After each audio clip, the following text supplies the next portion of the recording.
And we're live. Stoopzz is talking to no one. I don't wait. Did you mute in Discord? Or are we good? Are we good? I'm muting to talk to them. Okay, I wasn't sure. I wasn't sure. You have audio. Just okay. I don't know. All right, we're going. We're live. Hello, welcome. Hello, everybody. Fuck you, Blue. That's the intro. That's the fucking intro. I'm keeping that in this. We're rolling with this intro. If you've ever had any scam calls or spam emails, it's probably because your information got leaked somewhere and that information and data is being sold to random ass companies. It's actually super easy for these companies to get a hold of your information. Registering on websites or even searching for a keyword in Google is enough to get your data leaked. And now you're getting spam. I'm pretty sure every single person watching this video at some point had spam emails or spam calls come through. If you want to protect your info and get rid of the spam, check out Incogni. Incogni is a service that removes your leaked data thanks to the legal obligation these companies have to remove your info when requested. Incogni not only finds where your info has been leaked, but also removes you from every database they can find. If your privacy is important to you, Incogni is something you may want to give a try. If you're interested in the service, go to incogni.com/canonxo, and using that link will give you a 60% discount on the annual service. This discount is a limited time offer, so if you're interested in the service, be sure to check out the link in the description below. Guys, we're having an MMO podcast, and I'm joined here with two of my good friends, Mr. BlueSquadron over here and Mr. Stoopzz down here on my screen, depending on how this is going to be formatted on YouTube, on whichever channel. We're going to be talking about some MMOs. As you guys know, BlueSquadron has a huge history in Black Desert. Black Desert is kind of his main game. Stoopzz, he has a big history in Lost Ark, and also, he's played some BDO as well, and I obviously right now I'm kind of maining Throne, and I've played both games as well. So today we're going to be talking about just everything. I don't know. Hopefully my editor can figure out the timestamps, but yeah, just really quick, as we do in all of our podcasts. Blue, could you give us a quick introduction? Let us know where we can find you, who you are. Yeah, Blue Squadron. You can find me over at blue_squadron on Twitch, Blue Squadron Live on YouTube. Really started popping off on YouTube recently. We post 2 YouTube videos every day. We do podcasts, we do patch note rundowns, we do That's reacts, a lie. You probably post like 12 YouTube videos a day. Come on. Okay, yeah. I'm telling you, bro. Like all I see is Blue Squadron on my feed, man. Yeah, it's a volume angle. We pump out a lot of volume, and it's all really good, I promise. Whether you like it or not, you will be laughing. More of a comedian take on MMOs. So, like, we like being funny on this channel. So awesome. Stoopzz, Mr. Stoopzz. Tell us about yourself, man. Where can we find you? What's going to be on the screen? No, is it going to be on the screen right now, or I don't know. Why my are name you is Stoopzz. My name is Stoopzz. How are you? I know that was like a 6th grader having to perform, and all of a sudden it's his time to go. Tell us where we can find you. Like, what do we say? You like it's going to be on the screen. I don't know. Twitch.tv/Stoopzz. It's an opportunity for you to promote your channel, bro. Goddamn. Video Ninja. I make. Dude, YouTube's not gonna understand what the hell that is. It's chaos already. This is probably the most chaotic intro I've ever had for a podcast. Go for it. Okay, go for it. I don't know. I don't know. I just think that my name's Stoopzz. I played World of Warcraft for 16, 17 years. I play a lot of Lost Ark. I played BDO. I played some Throne. I play all of the worst MMOs, and so So Stoopzz had I discovered Stoopzz through World of Warcraft. He's a big arena guy, and then later on, he eventually found a game that respects his time, Lost Ark, and here he is. Yep, true. So, guys, we're gonna get right into this. Okay, obviously the latest game that has come out is Throne and Liberty. But rather than talk about these games individually, as per recommended by Mr. Stoopzz, which I think is a better recommendation, let's just kind of tie all these games into the talking points. And we can start I just want to say that the list that you had was insane. Like, it was like 3 things. I mean, it was very basic. I keep it vague so we can go anywhere with it. It's true. So I always understand this. I asked Ken to like prepare something for this podcast. These are his topics. Okay. So I'm like, prepare something, make it a good one. It's fun. He wrote Lost Ark talk, BDO talk, Throne talk, Ashes talk. That was the point. Yeah. It was. No, keep it flexible. Like, I do this shit. I improv this shit, man. Listen, I mean, hey, hold on, time out. Hold on. Yeah. You have you not told me, Kanon, you're gonna the podcasts are good, man. You are great. You are great. Okay. Well, there you go. That's how I do my shit. Okay, I keep it flexible. You know, I keep it. What's the point of making the topics? Okay, to be okay. Just so you guys know, because I've spent a lot of time with Stoopzz. Obviously, like even at his home, I've stayed at his place. This guy does prepare a lot, but the difference is that is the way I prepare. And Stoopzz, he has like a 23-page Google Doc on what he wants to talk about. Absolutely true. It's crazy. Absolutely true. I do a lot of prep. Yeah. What about you, Blue? Do you what is that? How do you prepare? A lot of prep work. I do a lot of prep work. I like doing like production value. That's why we're all on BDO Ninja. But like I want to farm daily. I like the production value. I also like being able to control other people's computers. In this case, Stoopzz. Thanks for that later. He's got the Trojan. Okay, so this is part of the reason why I keep it vague is because sometimes we just go on different topics, and I'm adding a topic, and we're going to start the podcast with this.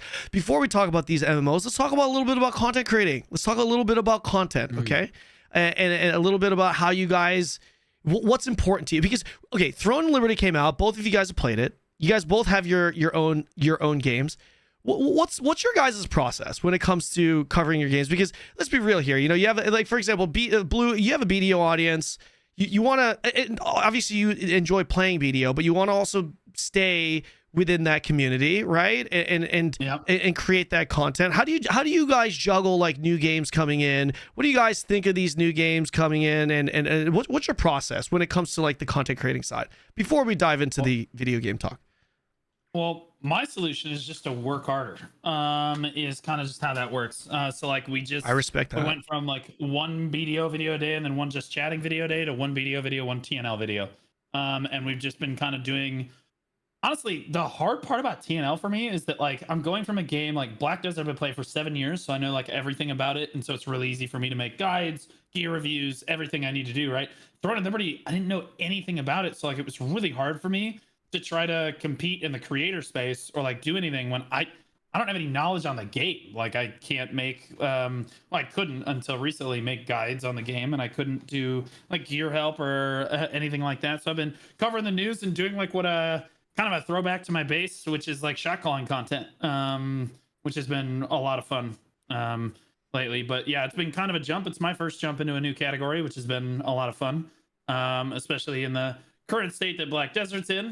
Throne and Liberty has been a much needed rest for me. But Stoopzz, what are you thinking? Because you've done this multiple times. You've jumped into a new category before. This is my first go here, and I'm kind of making it up as I go along. But you're not a virgin to this, so like. He's a virgin to many other things, but certainly not to this. That's why I said to this. It's been a long time, guys. It's been a long time. And look at my room. That's his girlfriend, by the way. That is. That's Honed right there. That's actually Hone's character. If you guys don't know that, Hone in your guys is like, that's Hone's character. I don't know if you guys know that, but that is his character. He sent me that. Yeah. That is strange. Also, this is Hone's head.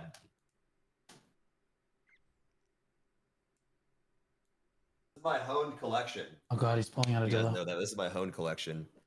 And then this is the head of his character. Oh, the head. Yeah. Right. Also, check this out. This shit's crazy too. Look at this thing. You're gonna cut this out. I don't know if you're gonna keep this in there. How do I jump into a new category for a game?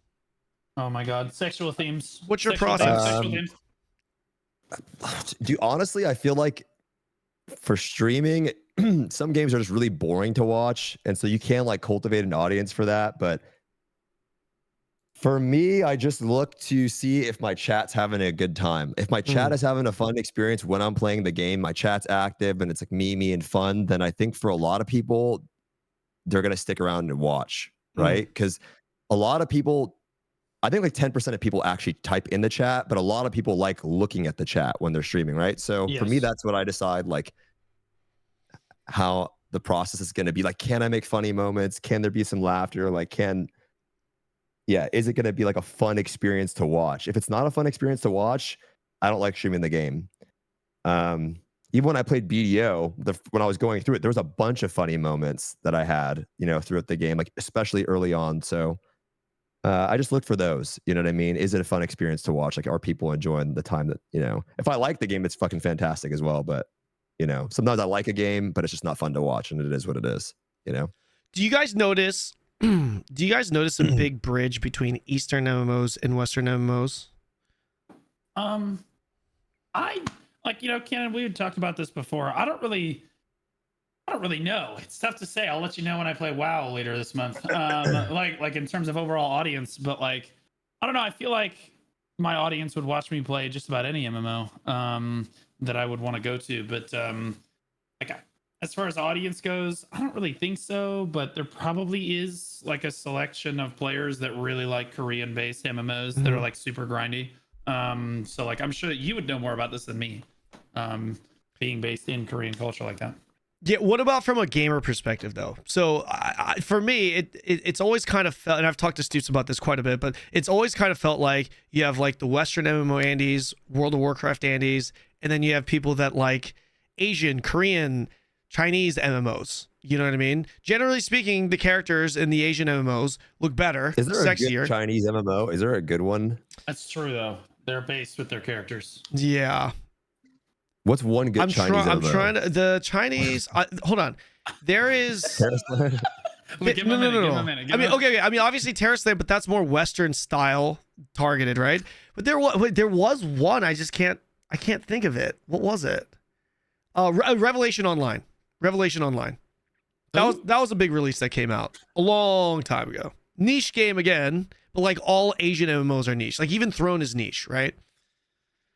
I feel like it's Korean and then it's just Western. It's MMOs, pretty much right? Korean, yeah. But there's other title like the Jade Dynasty that's coming out. It's Japanese, I guess. But yeah. The Japanese ones are a little bit different. But okay, so we could just go with Korean, right? But like I feel like there's a little bit of a bridge with the actual player audience, not from like a content creating perspective, but actually a consumer perspective, right?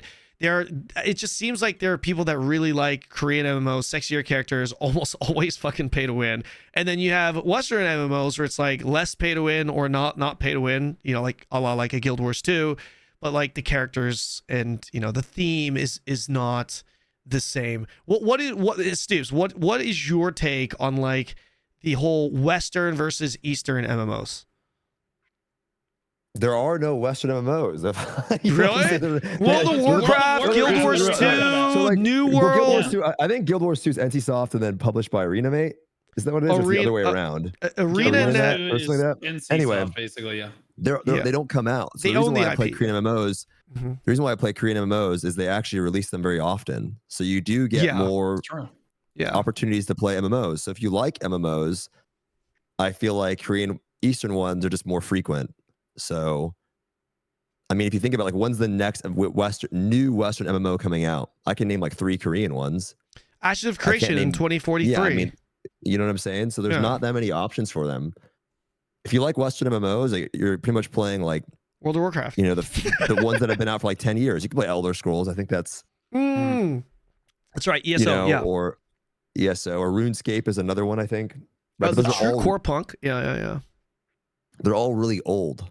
So I like Eastern MMOs because they're new, and I think new MMO experiences are the best experiences, right? Because as an MMO stays around for too long, all of the problems start unfolding with the game, and then getting people into the game, and all those different things start happening. So I think MMO launches are the best, and so I play them all. I'm not just playing Eastern MMOs. I play Eastern MMOs because they come out frequently. Are you planning on playing all the MMO releases that come out later on, Blue? Excuse me. Yeah. I absolutely am, because I think that like honestly, with the current state of Black Desert, I don't know if it's necessarily a state that you can necessarily just stay in and say, yeah, I'm gonna have a job in a year. If that's all you do. It's basically how it is now. So like I will absolutely play those games. We just love BDO, and we hope that it keeps getting better. But I feel like that's every Korean MMO, man. You guys, it just rotates. It's the triangle trifecta. Yeah, it's like Lost Ark, BDO, Maple Story. They always just fucking every season one's on fire. I feel like I feel like you'll be all right, bro. I'm really hoping that it's like a three bozos situation that you guys had last year. You know what I mean? And then because they can absolutely fix it. BDO is still a phenomenal game. It's got best in genre combat, sit down, Lost Ark, and then like it's. I don't know about that. I really don't feel like I know about that though. I can actually zoom in on my character's ass, which also makes it objectively better. I can zoom in right now, sir. I can zoom in and bend over. You can't do that. Oh yeah. Hold on. Saying, I can do both of those. Okay, hold on. Let's piggyback off of that then. Let's talk about combat. Let's talk about combat. So wait, Steve, do you think? I think you should talk about Throne of Liberty combat first to start it off. You know. Hold on. Do you? Let me ask you. Do you think Lost Ark combat is better than BDO combat? But I mean, it's my opinion. It's subjective, of course. Yeah, sure. of course. But I do think it's better. What is it about BDO combat that you disliked specifically? I think BDO combat is fantastic. Okay. Right. I think it's fantastic, and I'm not. It's not like the Asmongold thing. I'm okay with the. I'm okay with the inputs. I think it's fun. I really enjoy BDO combat. Right. There's just not many real places to actually use it. You're just kind of like going through pack to pack, blowing up AoE. You don't really have like a solid rotation. You don't really have like solid PvE build rotations. You're kind of just doing AoE packs, which I get. But for Lost Ark, I feel like we have way better like depth for raiding. Is where you use a lot of it. PvP I get, but we can talk about that a little bit later. Sure. But I think it feels better. It's instant. It feels a little bit more snappy. I don't know. They're both very good, but I just prefer Lost Ark. It feels better in my opinion. It's a little bit more simple, easier to understand too, right? Whereas BDO is like, it's fucking very good though. I'm not here to talk shit on BDO at all. Like I really am not. I think I'm here to talk shit about Lost Ark. So I'm just, all right. Well, go for it, motherfucker. I'm kidding. No, I actually think he's right. I think that Lost Ark is much better. So like. Although I think BDO's combat is more complex, as he kind of alluded to there, I think that there's definitely a lot more depth that you can kind of dive into. The problem is you could have the best combat in the world and have no systems to use it on. And that's kind of where we're at, right? So Lost Ark has actual systems that you can use that combat on. Like your raids are arguably best in genre, right? Like, and your PvE content is really, really good. Your PvP content, you don't have any large scale PvP content, right? No, we did. We did. They literally just got rid of it.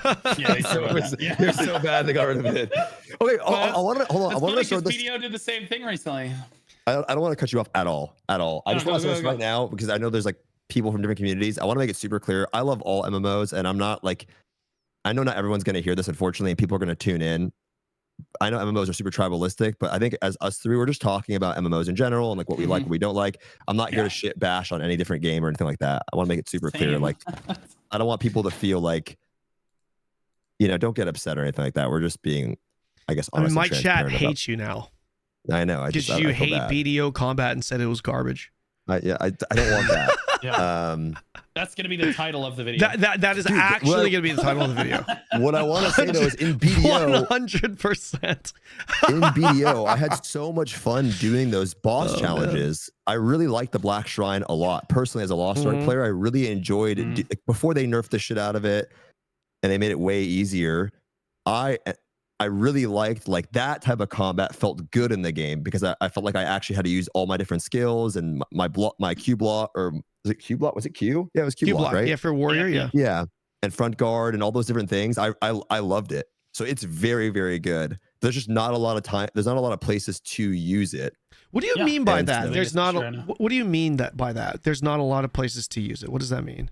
Realistically, you're just doing your AoE farm, and when I'm doing that, I'm cycling like 3 or 4 different abilities. It doesn't feel as impactful. Like when you get the full complete package of BDO, but you're doing that in Lost Ark too, right? Like when you're doing AoE farming, you're just using the same AoE abilities. We're not, but that's my point. We're not AoE farming, right? We're doing like really exciting boss fights. Yeah, but that's not where I'm like Lost Ark combat is goated in fucking chaos dungeons. We're doing raid fights. But like the standout point with BDO is like the PvP, right? And the PvP, which by the way, even in PvE, you do have a rotation. You're literally like if you don't have a rotation, you're grinding slow. You're making less silver per hour, right? You absolutely have a rotation. Yeah, but I don't think that showcases BDO's combat very well. I don't think that's the best part of BDO's combat.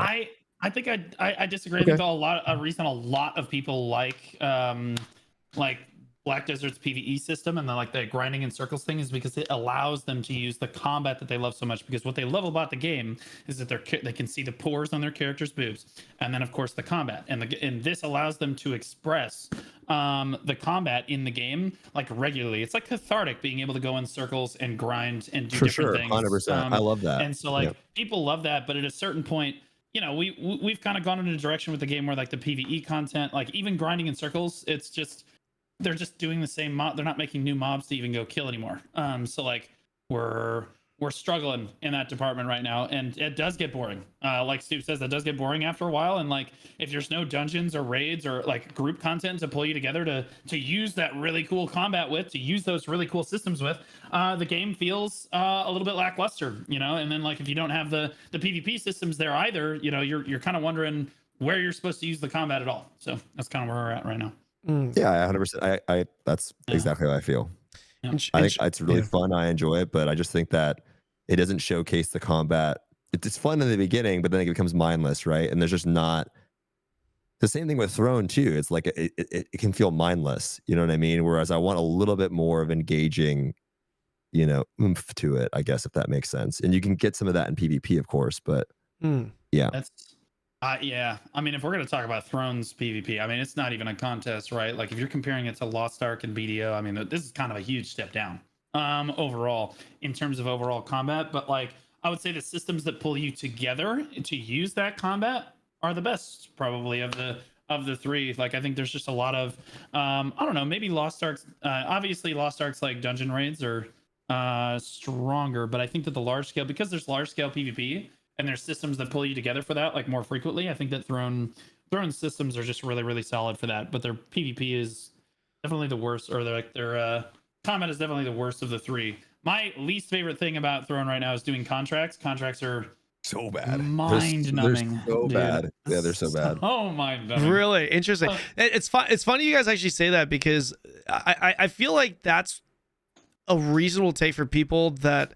Again, I know you guys are both playing. Well, I know Blue is playing, but usually people that are playing the game for long hours kind of enjoy the contract content, because everything you do is so group oriented in Throne. It's kind of nice to be able to just do something solo for a change. That is true. So I wish there was more solo stuff. For sure. I mean, at the end of the day, contracts are just dailies. It's boring. That doesn't take away the fact that you're literally going, but you can only grab 5 at a time. So systematically, it's bad.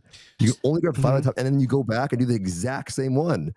And that was the same shit I shit on New World for. I went to the town, I grabbed 5, went back, but I think come back to the same one. But I think the difference is that the amount of sure. I think the difference in Throne is that, assuming that you're doing them actually daily, because it's daily content, you only go back to town once, right? Because it's 10. That content can be completed in literally 10 minutes, 20 minutes tops, right? And you're done with it. So it's a reasonable amount of time. If it's not, and then you have 60 of them built up for whatever reason, that is fucking despair. Sure. Right? I mean, if you I look at it and that's going on right now. I look at it and I'm like, fuck, bro. I don't want to do this. I don't want to do 60 of these. Yeah, but it's that, and I'm not trying to defend the system by any means, because it's literally just daily quests. Daily quests can get boring, right? I'm just saying that I don't think it's as bad, because what you're doing on a day-to-day basis, that is such a small percentage of what you're doing. Of course, if you let it stack, it can be despair when you're going through everything, but so are Guardian raids and Chaos dungeons that you let stack. Right. So this is what I was going to say. So this is what I was going to say. Right. The difference is you burn more when you get rested. It's not that they stack up. Right. That's the big difference, is that when I let something stack, I just get double the credit on completion. I don't have to do double the amount, if that makes sense, right? Say that again. Sorry. What? The different when in Lost Ark, you burn more. Like you get a rested gauge, so it counts for more. Versus the opposite of being able to do multiple. Does that make sense? So the difference is in Lost Ark. Sure. Okay. Yeah. System, I'd have to do 60 chaos dungeons, right? I think what you're gonna have to do. I mean, I understand what you're saying, but I think for the audience in Blue, I think you should. Sure. I'll give you explain that so system. In Lost Ark. I know what that means, but other people don't. Benefit, so you should explain it. Right. The big benefit in Throne, which I think is a very good system, is that you don't lose out on any value technically, right? Like you can actually play the game, like log on your own time, and then it is 60 of them, but you can do all 60. And if you do all 60 without it overcapping or anything like that, then you get all of what you would have got, which is fantastic, right? It's just like TNL, yeah. That's what I'm talking. He's talking about TNL. Talking about I was like, well, that sounds just like yeah. Good observation, Blue. Yeah. Thanks. Yeah, I'm locked in. He's locked in. For Lost Ark, the rested system, you get 66% of the value, but you burn it as one. So let's say, I don't know what 66% of 60 is. I would just do it the one time, right? And get that done at the same speed as if I were just to do one. Does that make sense? Like you just do one and you get 66% of like what you missed, right? So it's faster. The big difference was what I think, and what does matter for me personally, again, this is just feedback. There's a lot of things I really do like about the Throne that we'll probably get into, so I don't want to seem like I'm dogging on this part of the game. I don't. Yeah, I'm not trying to. Is that for BDO too, right? Because the combat is so fun, it makes doing those tasks more enjoyable, right? So like, that does matter. It's like how I'm viewing the game is through the lens of the combat, like my experience while doing these things. And it's not that I personally think Thrones combat is really, really bad. I do enjoy it. I'm not like, oh, this is terrible. I do enjoy it. Specifically, I enjoy it a lot in PvP outside of some of the desync and things. I really do. But it's a lot more fun to do tasks sometimes, like especially mind-numbing tasks or just dailies, when the lens that I have is like really fun combat. It makes it a little bit more bearable, whether it's a Chaos Engine or a Guardian versus, go kill 10 zombies or something like that, right? It feels less mind-numbing in that way. But I do think there's a lot of anti-FOMO things in Throne when it comes to the dailies that I do appreciate a lot. Yeah. I mean, I generally agree. I think that Throne of Liberty's combat is a huge step down from BDO and Lost Ark. However, if you compare it to the other tab targets, I actually think it's really solid. I think the effects look really good. The graphics are definitely a huge plus for the game. As far as the contracts go, Kanon, you're absolutely right. I like when I do my contracts is when I have I'm not really sure what to do on stream, so I'm just gonna keep doing these. Just kind of chat while you until it's kind of good for that. Figure out something to do, bro. That's all. That's all I can do. But that's all I really know what to use the contracts for. And then everybody says do all your dungeon contracts too. I'm like, how are you people getting the time to do these? You know what I mean? I feel like I've been playing the game non-stop, and these other people are just like, oh no, you're just a casual. Yeah, you've only got 230 hours. Honestly, the reason why I think that's the case, Blue, is because it's kind of funny that's what they say, you're casual. It's because the opposite. It's because you're actually doing world boss PvP, conflict bosses, and that shit takes so much time, dude. It will burn you out if you're sitting at Malachar for a fucking hour. Right? I will tell you, Malachar PvP got 100 million times better when I started working with Ethereum, because they were like, oh yeah, it's actually got mechanics that you can work around. I was like, oh my god. And so Malachar is a lot stronger. My least favorite one for sure. I actually despise that. Yeah. Owen's favorite one, by the way. Yeah, because he just ports in, presses 2 buttons, and it kills everyone that's stuck there. Yeah. Pretty much. That's pretty much what are we talking about? Come on now. No, I think that basically you end up at the world boss for 40 minutes, and then you're you finally finish. You're okay, so everybody breaks, and then you're wait, no, I have the guild event in 20 minutes, so I can't leave. So exactly. You have to do the guild event, and then you're you finish the guild event, that takes 30 minutes, and then you're oh god, I have another world. I don't have time. 5 minutes. Yeah. And so you're just always one thing into the next thing, and part of that is I don't know how I feel about that. If I'm being honest, like it could be really good, but it also could be really bad because 100%. it contributes to burnout on like a serious level for Throne and Liberty. And then like I don't know how to play the game not hardcore because like if you're not in a top alliance, you're just losing. It's right? Like, it's a different experience. It's so weird. And I'm so glad you actually you mentioned that or shared that rather because I 100% agree. Throne, and I've done both experiences by the way, right? Like with the KR Sweaty Alliance, right? And then I also just joined a homely guild that's like small scale, you know, not a competitive guild. So I've gotten to experience both. Throne is interesting because it can be the most hardcore, nonstop, 24/7 game, and it could also be the most casual, fucking I have nothing to do game ever. It can be both. I need to experience the latter, bro. That's what I. All you got to do is join a casual guild that doesn't go to conflict, and I shit you not, it like you have your time will have time. That's how casual. Like seriously, that's what it's like. But do you feel like that systems though in the game for me. I feel like that's what I feel like the game misses though, right? I feel like that if you know, I watched the Lazy Peon video, and outside of the Nico combat stuff, which I surprisingly agree with. It was the one Nico video. I'm like, wow, like this is not a overly super just toxic negative video. I feel like that is what, if I had to pick one thing that they should start implementing is things for the smaller folk, like because like, you know, when you're doing these dailies and stuff like that, and I think ultimately that's what it is. You know, as I was listening to you talk about it, Kanon, the reality is like the way you described your contracts is the way I would describe as someone that streams Lost Ark as Chaos Dungeons. I get to read my chat, do my Chaos Dungeons, 100%. I just chill out and vibe out, and it's the same thing, right? I'm just grinding mobs, like talking to my chat. They're really fast, but like whatever. But I want to do them, right? Like you saw me, we were just hanging out on Discord the other night, and I did some contracts, and I hopped on Lost Ark to do my dailies.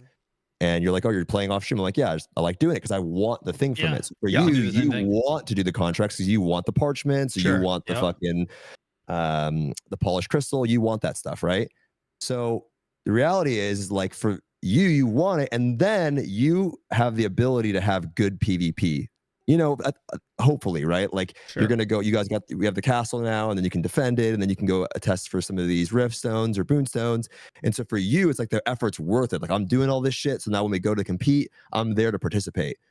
But for the people that are not able to participate, or maybe they're in too small of a guild, I feel like the game needs to address those people in particular, whether it be through the raid that they're going to add, hopefully in the first quarter of 2025, or maybe challenge dungeons will fill that void for some players. But I feel like those are the people that they need to focus on, because I think if you have good PvP, you have a good experience. If you don't have good PvP and you're not going, and you are a bit more casual, what are you farming for? Yeah. You know, why am I doing these things? And that's when I feel like the contracts will then feel the most mundane, because it's like, why am I doing this shit? And so I feel like if anything, that's what Throne should focus on right now. How can we help these smaller guilds, these casual players? Because you can have a casual experience 100%. You can be more casual and play on your own time because of some of the non-FOMO dailies 100%. But then for what?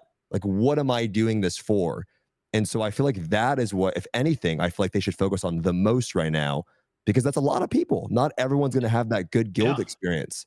Right. Blue. No, I think that, well, I think Lost Ark, just one thing. I think Lost Ark is what they should look at for this, because BDO, the thing to do in BDO when you want to be casual is just to go life skill. It's got like some of the best professions in the genre. Like, no question. Like the life skilling in BDO is crazy, and those systems are awesome. Lost Ark doesn't really have those systems as much. And so like looking at how Lost Ark engages its casual player base and keeps people engaged long term without being a hardcore player would be a good thing. And I think that they should take that take a note out of Lost Ark's book. Sorry, Kanon, what's up? Oh no, I was just listening. It sounded like you wanted. Oh. Yeah, I didn't actually. I was listening. Yeah, no. Wait, did I say something? I thought you said blue, and I was like, oh, I just ran it. Oh wait, dude, I said that like. Hold on, are we in sync right now? Seconds ago. Yeah. Oh, before, like I said that right after Stoopzz to give you the stage to talk, right? Okay. Okay. I said that because I thought there's a little audio sync. Yeah, I thought you wanted to get in there. That's why I said blue. Yeah. Okay. All right. Do you have a video ninja link? Do you have like a link or like a So Stoopzz. So Blue's actually sponsored by BDO. I think so. I'm pretty sure that's how it works. This shit is fucked up. Code Trojan. The code Trojan. I just want to say I'm so happy for you, Blue. Though I know that you been going super hard at streaming and you've grown a lot through. Which honestly, going through Korean games is super difficult. So I'm very proud of you and happy for you that seriously. A really great job. I'm really scared. I'll be honest with you. I'm at a transition point in my career right now. I feel like figure it out. BDO's kind of in a position where like, okay, I can't like make a living off of just BDO anymore, even though it's like my favorite game of all time. I love it. I know I want to keep making content for it, but like I don't feel like I can comfortably stay there. Throne and Liberty had the opportunity to come out, and I took the jump. And like it's really hard going to a new category for the first time. Like you're struggling with typically lower viewers. Your subscriber count dips and stuff. But like I think that I'm scared. I'm terrified, but it's working, and the YouTube's doing really well. And like obviously I'm uneasy, but like I've got other stuff going on too. But like I appreciate that. We're doing our best. We be trying. You're too good to not. I think you're too good to fail at it. Yeah, I think so too. And I don't know. We'll see. I'm not trying to glaze you, but I do think that this is very true. At least from my experience of doing this for a long time, it's like you get a lot of confidence when you're doing really well. But I feel like more than anything, it just it doesn't actually get rid. But it doesn't get rid of the fear, or it doesn't. That sounds so cringe, but it doesn't. You don't like overcome those fears that you have when you have a lot of success. You just like don't think about them because they're not there. But it's when you go through the shitter is when you learn how to manage those fears. You know what I mean? So I think if you're going through a little bit and you're worried, that is what's going to make you a lot stronger and confident as a creator. You know what I mean? For me, I'm always going to figure this shit out because I've done it a bunch of different times. But dude, I still get it now all the time. So what you're feeling is super normal, bro. Like, okay, well, that's good because like you'll be all right, brother. It's a stressful time, and I'm like looking at like shifting my content and doing different stuff. You'll be all right, brother. You'll figure it out. Trying to pull it out. So like, yeah, it's been kind of a crazy ride. And Kanon, if we look over at your career, you've invested a tremendous amount into Throne and Liberty. Like you played it in Korea, then you played it in the open beta, and like you wanted to be. I remember when it came out, like you were still playing BDO when you started talking about doing Throne and Liberty for the first time, and you asked me about it, and I was like, well, yeah, I'm planning on playing it, but isn't it coming out in like 2 years? What are we talking about? Yeah. And you were like, yeah, I'm getting ready for it, man. I'm gonna go do it. I'm gonna be in on this train. And like now you're finally seeing that like really big surge of success in your career. So like, how's that been kind of riding that wave? Because it's been kind of huge. Yeah, well, I mean, I appreciate the question. It was it's been obviously great, right? It's like the thing is, what I respect about you the most, Blue, is your bald ass head, man. That thing is just shiny as hell, man. I swear to God. That shit is crazy though. That shit is crazy. I had to mention it. But no. The thing I respect about you the most is your work ethic, because I'm very much the same way, right? Like we take our job seriously. We try our absolute best. Not to say Stoopzz is lazy. Stoopzz also works very hard. He puts a lot. Stoopzz puts more thought into his live stream. And like for me, I try to put a lot more thought into I try to do both, but especially with YouTube. Throne has been like, just my approach to content in general is like, this started with the Lost Ark days. I had success and I figured out a way to grow on a game launch. And I was like, it's very clear to me that I will eventually stop growing and I don't want to be locked to a specific game. So my strategy has always just been to like, I don't want to be known as a Lost Ark creator. I want to be known as an MMO creator. So if I want to be known as an MMO creator, I have to cover every MMO, and it's kind of difficult to do this. But like, I felt like the best way to separate myself would be to play these games extensively, even though it would take a long period of time. And that was just kind of my approach. And to be honest, I was kind of hoping I could get you. The reason why I talked to you about Throne before, 7 years ago, is because I was kind of thinking, and I even talked to Flowers too. I was kind of like, man, I feel like if we can all get into this early, we can kind of create this potentially a streamer ecosystem within the category. Because if you're in there early, because I saw it happen with Lost Ark, and it's a big reason why Lost Ark still has viewership today.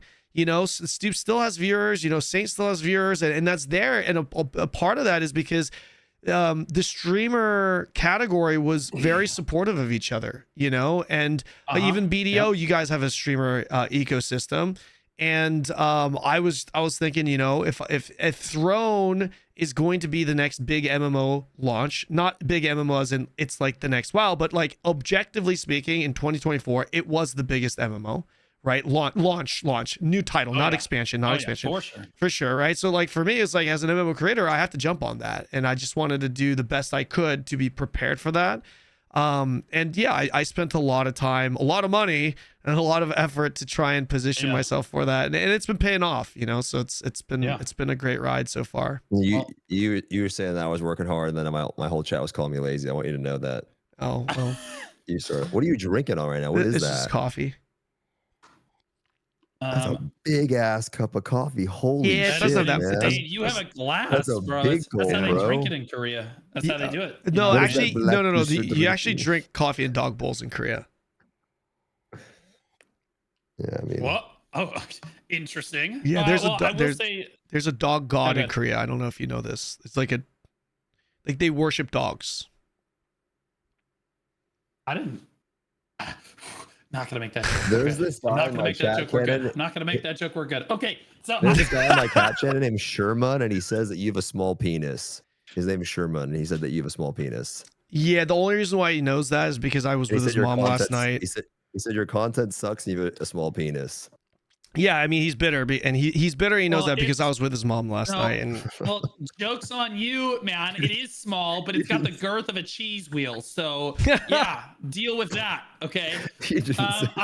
I will say, looking at like you talking about the streamer ecosystem, and it's funny because like the entire Black Desert category for like with the exception of like 2 or 3 streamers, like has basically moved to Throne and Liberty now. Really, and, everyone? Yes, like most of them. Well, I mean, I knew a lot did, but that much, yeah. It's like what happened with Lost Ark, right? You guys were all like, "Well, this is cooked," and so you guys, and so you know what I mean. And then so we have the same thing going on with Throne and Liberty, and it's like the new MMO release, and so like we have a lot of them coming over here, and I'm trying to support them to the best I can, but we're all really nervous and like trying to create that same ecosystem. I'm still talking to Vert like every day, you know, I'm talking to Mac, Flowers, C-Zane, Kelly's in the category. Like we have a lot of people coming over to play the game because like, you know, like you like Black Desert's in a position right now where you could sit towards the top of the category and lose follows per hour. That's kind of where you're at. Like you can't grow, you know, you can't survive. You'll just, you know, slowly deplete at that rate. And so I think a lot of creators are kind of seeing that and making that move. But what's really cool about the Black Desert community is we still love our game. You know, we still love BDO, and we hope that it gets better, but we're kind of taking care of each other. Right. That's great. Like we rate each other. We're still talking to each other. We give each other advice. You know, obviously Fake's here too. I don't want to leave Fake out. So like we're all playing together, and we're all trying to have a good time because we're all just trying to make it and still play with each other. And like a lot of the Black Desert players, we're all fighting each other, and everyone's shit talking like the old days. Like the chat PvP is crazy, bro. Yeah. The chat PvP is insane. Like somebody told me to go. I actually like that about BDO. I feel like BDO's community was goated. You have like really good community managers, and they're like, dude, the CMs there were great. Dude, Enlave still comes into my chat. He still comes to my chat. He subbed in my stream. He always says what's up. It's crazy, dude. Damn it, Lave, you ain't subbed in my stream. I haven't seen you in years. That's right, motherfucker. That's right. That's right. Which right. CM sub to you? I'm about to get this guy fired. Go ahead. I'm just kidding. I'm just kidding. But yeah, no, our CMGM team is the best in genre. NA and EU, particularly NA, but we love EU too. They're just second, you know, so they know their place. But like they're incredible. They always come out and interact with their streamers and stuff. They love sending us to jail and doing fun stuff with us, which is a lot of fun. And like, you know, that's what we all. I think that was kind of fostered off the back of like the streaming community is a very tight knit community. Like we all really like each other. There's not a crazy amount of drama between the streamers unless your name is either Shaky Bay or Neptunes. You're probably not going to have Neptunes. Neptunes is a walking HR issue when it comes to content creation. We don't have any drama in this game at all. Like there's just nobody. Lost Ark. The streamers. There's no drama between the streamers. It's fantastic, been nothing but drama the last year. What are you talking about, bro? What are you talking? There's more drama in that shit than BDO. You're making up that bullshit. You making up that bullshit. Are you hanging out with you work this weekend? What you doing? There's one weird motherfucker though. Let's be fair. I'm not actually. I was joking. That was just a joke, by the way. But I mean, there was like one weird motherfucker. There's not more. There's one weird. I mean, there's more. You got banned for that shit too. Told him to suck your little nutsack, and you pulled that shit up on camera. You got banned for that shit. I did. And you were in that section. You're part of the problem, bro. I was part of the problem. What am I missing here? I was part of what? I'm gonna need somebody to explain. I was driving views. I was giving the community much needed contentement, bro. What are you talking about, man? You got banned. Yeah, I did. I got banned for telling him to suck his nuts. On Twitch. I got Twitch. Oh, shit. Yeah, I told him to lick my Asian nutsack, and Twitch didn't like that. And he grabbed it. I grabbed it. Got him again, boys. He did a Viskers. You know what the Viskers emote is? The pants grab. He give him a Viskers chat. Give him a Viskers. No, they're doing it right now. My shit, little Viskers. Yeah, that's insane. Yeah, that was. You know what Viskers is? I feel like you don't know about this emote game. I'm gonna be honest, because whenever I message you, Blue, you message me like the emoji hearts and shit like that, like my mom does. What the hell, bro? Why you gotta call me out right now? I'm trying to help you out, motherfucker. I'm so glad you're getting to see. This is the man he is. Blue, he just exposes. He throws you under the bus. You know, calls you out in front of thousands of people. That's what he does. I'm not using an emote that like gropes my nutsack. Like is that what all the kids are doing these days? It's one of them. It's one of them. It's one of them. Yeah. Yeah, that's insane. Your chat evolved though. When I went to BDO, you guys had the most boomer chat experience of all time. It is true though. When I went there, dude, it was true. Everyone was doing the not like this emote and shit like that. It was crazy. But your chat's evolved. I got your chat now. Everyone's it's true. Are you just shitting on his community now? Is that what you're doing? God damn, man. He knows. When I went over my old people. No, your new shit's goated. Your new shit is goated. Oh, that's fantastic. You know what this is, Blue? Typical Californian behavior. That's what it is. Californians just think they're ahead of everything. They're trendsetters. You know what? Californians also think they're the main character. Stoopzz has a little bit of a main character syndrome. He does. Yeah, you have that. You'll be thinking out prime subs in the middle of a war. You out there, we were sitting out. No, but it's true. I apologize because I didn't realize I was not muted. And we're like battling shit out. Yo, point C, point B. Yo, turn around, point 1. Turn around, they're jumping us. Yo, thanks for the 5 gifted, bro. I'm in the middle of cussing out some like e-girl for not being in the right spot, and Kanon's like, "Yo, thanks for the prime gifter, man. Appreciate you." You know, like, what are we doing? Like, come on, lock in, Kanon. Oh God. Well, let's get back to some topics. I'm not even talking about just random. We're just random as heck right now. Oh my God. No, that was, by the way, chat, or those of you who are watching YouTube, that was one of the topic points. One of the topic points out of the 8 was random talk about random shit. So now that we've got that covered, let's talk. Okay, so let's talk about PvE content real quick, okay? Because Throne obviously lacks PvE content right now. For those of you who don't know, bad though. I don't think it's that bad. Well, there is more PvE content. You got the Myth and Plus like dungeons, and you got the 12-man raids that are coming out. There's a lot of content, but when it comes to Lost Ark's PvE content, it's all PvE content, and then BDO's PvE content outside of the the dungeon and the you guys have some PvE content as well, but most of the PvE content is grinding, obviously grinding mobs, right? So we love our circles or geometric shapes. Yeah, exactly. So what I want to hear your guys' thoughts on just general PvE content. Like what do these games need to have actual good PvE content? And let's start that with, do you think, Blue, let me rephrase that. What do you think of the PvE content in Lost Ark? Have you played Lost Ark, by the way? I don't know if you have. I played like 2 or 3 hours of Lost Ark. Okay. Had a really attractive character, and then realized I couldn't look at her, which was kind of rough. There's a scroll wheel. I don't know what's going on with this. You scroll. It's top down is the biggest problem. The top down is rough. Sure. Top down's a little rough for me. You got it. But it's got incredible comments, so I like it. I can't comment too much on the PvE and Lost Ark, but I can on BDO. Okay, sure. I'm gonna have the hot take that I actually like grinding in circles. I know that BDO players, it's like a common thing to complain about, like, oh my God, they just want us to go in circles for thousands of hours. I think that like secretly, pretty much all BDO players unanimously actually like that. They just don't want to tell anyone. Like part of playing BDO is like complaining about the game, and so like that's what you complain about. It's like every game. But again, I just want to piggyback what you're saying. The running in circles thing, grinding mobs, bro. That's that's Korean MMOs, man. It's grinding and like Maple does it. People play that for exclusively that. I know it's a small niche game, but it's true. Yeah. I don't I'm okay with the grinding in circle thing. I think it's part of the game. Like, I'm not hating on that at all.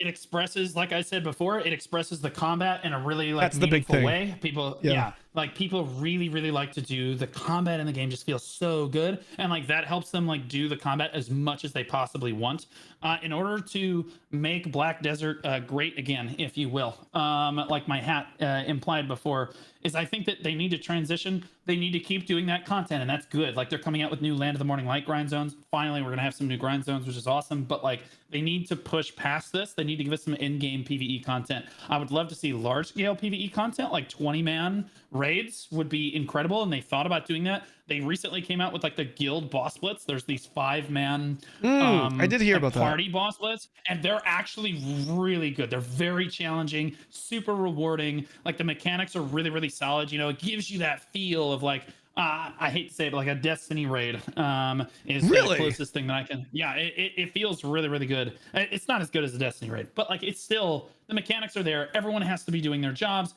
There's a reason to come together in the game that isn't PvP. That's really good. That's the direction that the game needs to keep going in. They can keep coming out with new grind zones. That's amazing. But in order to improve the game, I think that they need to add large-scale PvE content or group PvE content that, you know, like dungeons and stuff. If every expansion they came out with another dungeon, I think that would be a healthy step in the right direction. Like, but like they just refuse to do that.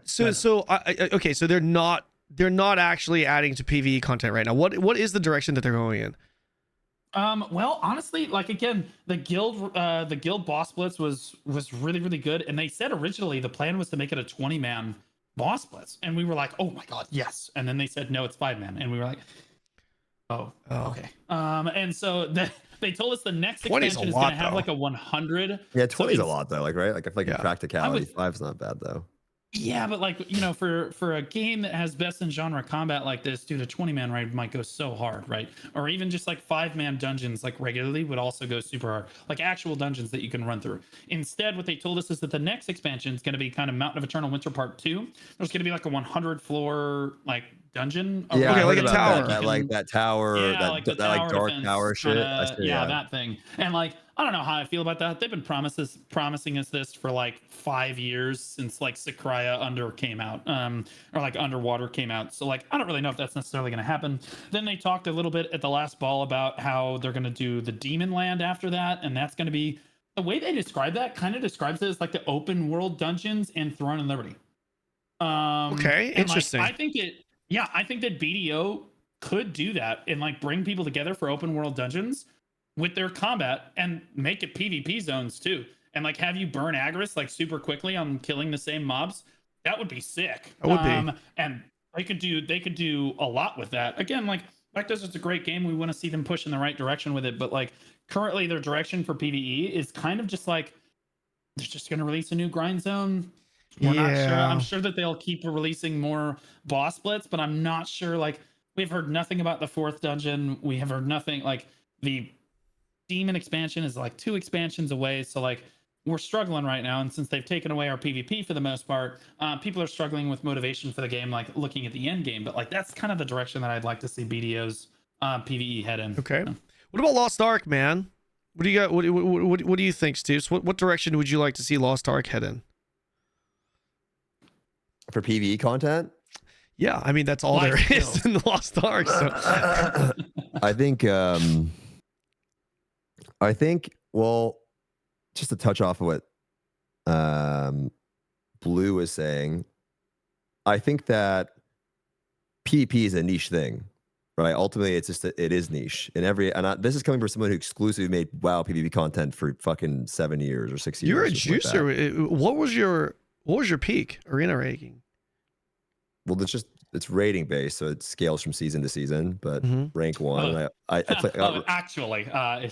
If I told you I was 3,200 rated, that could change. Right now, the peak is 2,400 for people. Okay. But yeah, I got rank 1. I have 8 or 9 classes I have Gladiator on, and then I got rank 1 on Warrior. So I've been top of the ladder on different classes too. Wait, can I just ask you a random ass question? Yeah. This is just completely unrelated because I've heard mixed things. Bajheera, Yeah. when I played WoW, I don't like. I want to learn PvP, right? When I played WoW, I saw, hey, who do I look up? Bajheera is known as a warrior, right? Is he good? Yeah, he's pretty good. Yeah. Yeah, he's not bad. Who played a better warrior, you or him? Oh, this is awkward. This is gonna be awkward. This is crazy. I'm gonna answer that question. No, I mean you kind of answered it with that smile, motherfucker. That season I played. So here's the thing. I'll say this. Bajheera has played warrior way longer than me. I always took pride in playing every class. So people say I'm a bottom reroller. That's absolutely true. I always rerolled 2 different classes. But the reason why I did that was for streaming and making videos. I wanted to make guides on every class. So I didn't only play warrior. I played a healer for years. I played every class, and that was my goal, was to try to get good at everything because I enjoyed it. I got bored. You know what I mean? Like in Throne, I want to reroll the bow because I'm just bored. And everything, I just get bored. In BDO, I loved the class swap systems. I want to reroll. Yeah. So in that season, I ranked higher. Yeah. Okay. No, but like, who is the better warrior player? He's gonna press you on it. This is if the United States of America had an Olympic Games and they could only choose one player. It wouldn't be me or no. But for whatever reason, it might be Magnus or somebody else. But it's just you two. It's just you two as the options. Who do you think would get the call? Bajheera. Oh my God, he was on. Really? Sure. Yeah. Be honest, man. Be honest. It's okay if you think you're better than him. I don't know. I gave you an answer. Okay. All right. I gave you an answer. All right. That's right. How good is who's the better player, Peekaboo or Venruki? Sorry, I know you guys don't care about WoW, but I genuinely want to know. Peekaboo for sure. Is he really fucking good? He's right now. Yeah, he's really good. Is he the best? Yeah. Would you say mainstream streamer in terms of like arena PvP? Right now? Yeah, right. He plays Rogue, right? Yeah, but Venruki like isn't really compete anymore. Oh, okay, like there's a big difference between like me and like being good on a ladder and someone that's competing. Those guys are on a different level for sure. Oh, 100%. Really? 100%. So Zaryu as well? Zaryu was really good. He never competed, but he was really good too. Okay. He doesn't do arena anymore. So real quick, is really good. Top 3 bet. This might actually have to be the title of the video. The top 3 best mainstream streamers in World of Warcraft. Sea-Doo, Peekaboo, and I don't know, a third one. Sea-Doo and Peekaboo. So no one gives a fuck. That's my point. No one. I mean, clearly I do. No. I'm saying the general people don't care. Dude, Zaryu grew infinite when he stopped streaming arena, and he knows that. That's my point. A lot of people don't care about PvP. Right? That was the whole point of this. So with BDO, you asked about Lost or PvE, I'll get back to it. But for BDO, they're in a difficult spot. The reason is they know their game is niche. And so they're trying to figure out how the fuck they can incorporate PvE content that will apply to everyone and be applicable for everyone. Yeah. What does that do? It takes away from the PvP development. Yeah. It takes away from making class balance is fucking super hard. So it is not easy to do. And so that is the problem the game is experiencing. It has a hardcore enthusiast PvP audience that really want them to update the PvP. And they're like, well, we got to develop PvE stuff too. And the majority of people don't PvE, right? The majority of people do life skill, they go farm, they go grind, because gearing and upgrading your character is like understandable to everyone. Yeah, which is why exactly I'm saying Throne needs to focus on that too. Yeah, I agree. It will end up being very niche, right? I think Throne does need to add more meaningful keyword meaningful PvE content. Yeah, the challenge dungeons that we get is a step in that direction, sure, and we need to see the raids. But I agree with that. With that statement that Throne needs to. Despite the fact that I love PvP. In Lost Ark, when I first got into it, I got into Lost Ark for the PvP. That's why I started playing. I met Kanon, and half the directory at the time, they were all PvP streamers. They were all of them, bro. Except Saint. That's how it is. Yeah. And so, I love PvP a lot. And so with Lost Ark, them focusing, you say it's only PvE. They still update PvP. The reality is it's niche. Why the fuck? This is the truth. If you like PvP. Right? Why would you play an MMO? The average person, because you have to. Don't tell them that, Stoopzz. What are we doing? I know, but it's for a particular type of player. I get why you want to go up, go out, get your gear, go to the dungeons, farm up. It's like this big thing, and then you take that character into the game, right? I totally understand that. But the average person can just press League, can just press a button, boom, they're in. You don't. If I want to get into Throne PvP today, I got to go do all this shit to then experience this, right? Well, and so the reason they do. Go ahead. Finish it up. And so that's why it's just niche, right? It's hard to get into. It's a lot to understand. Not only is there the gearing process and the progression process, but there's the process of actually learning the complex game itself. So Lost Ark just added this champion mode. It's a 1v1v1 mode.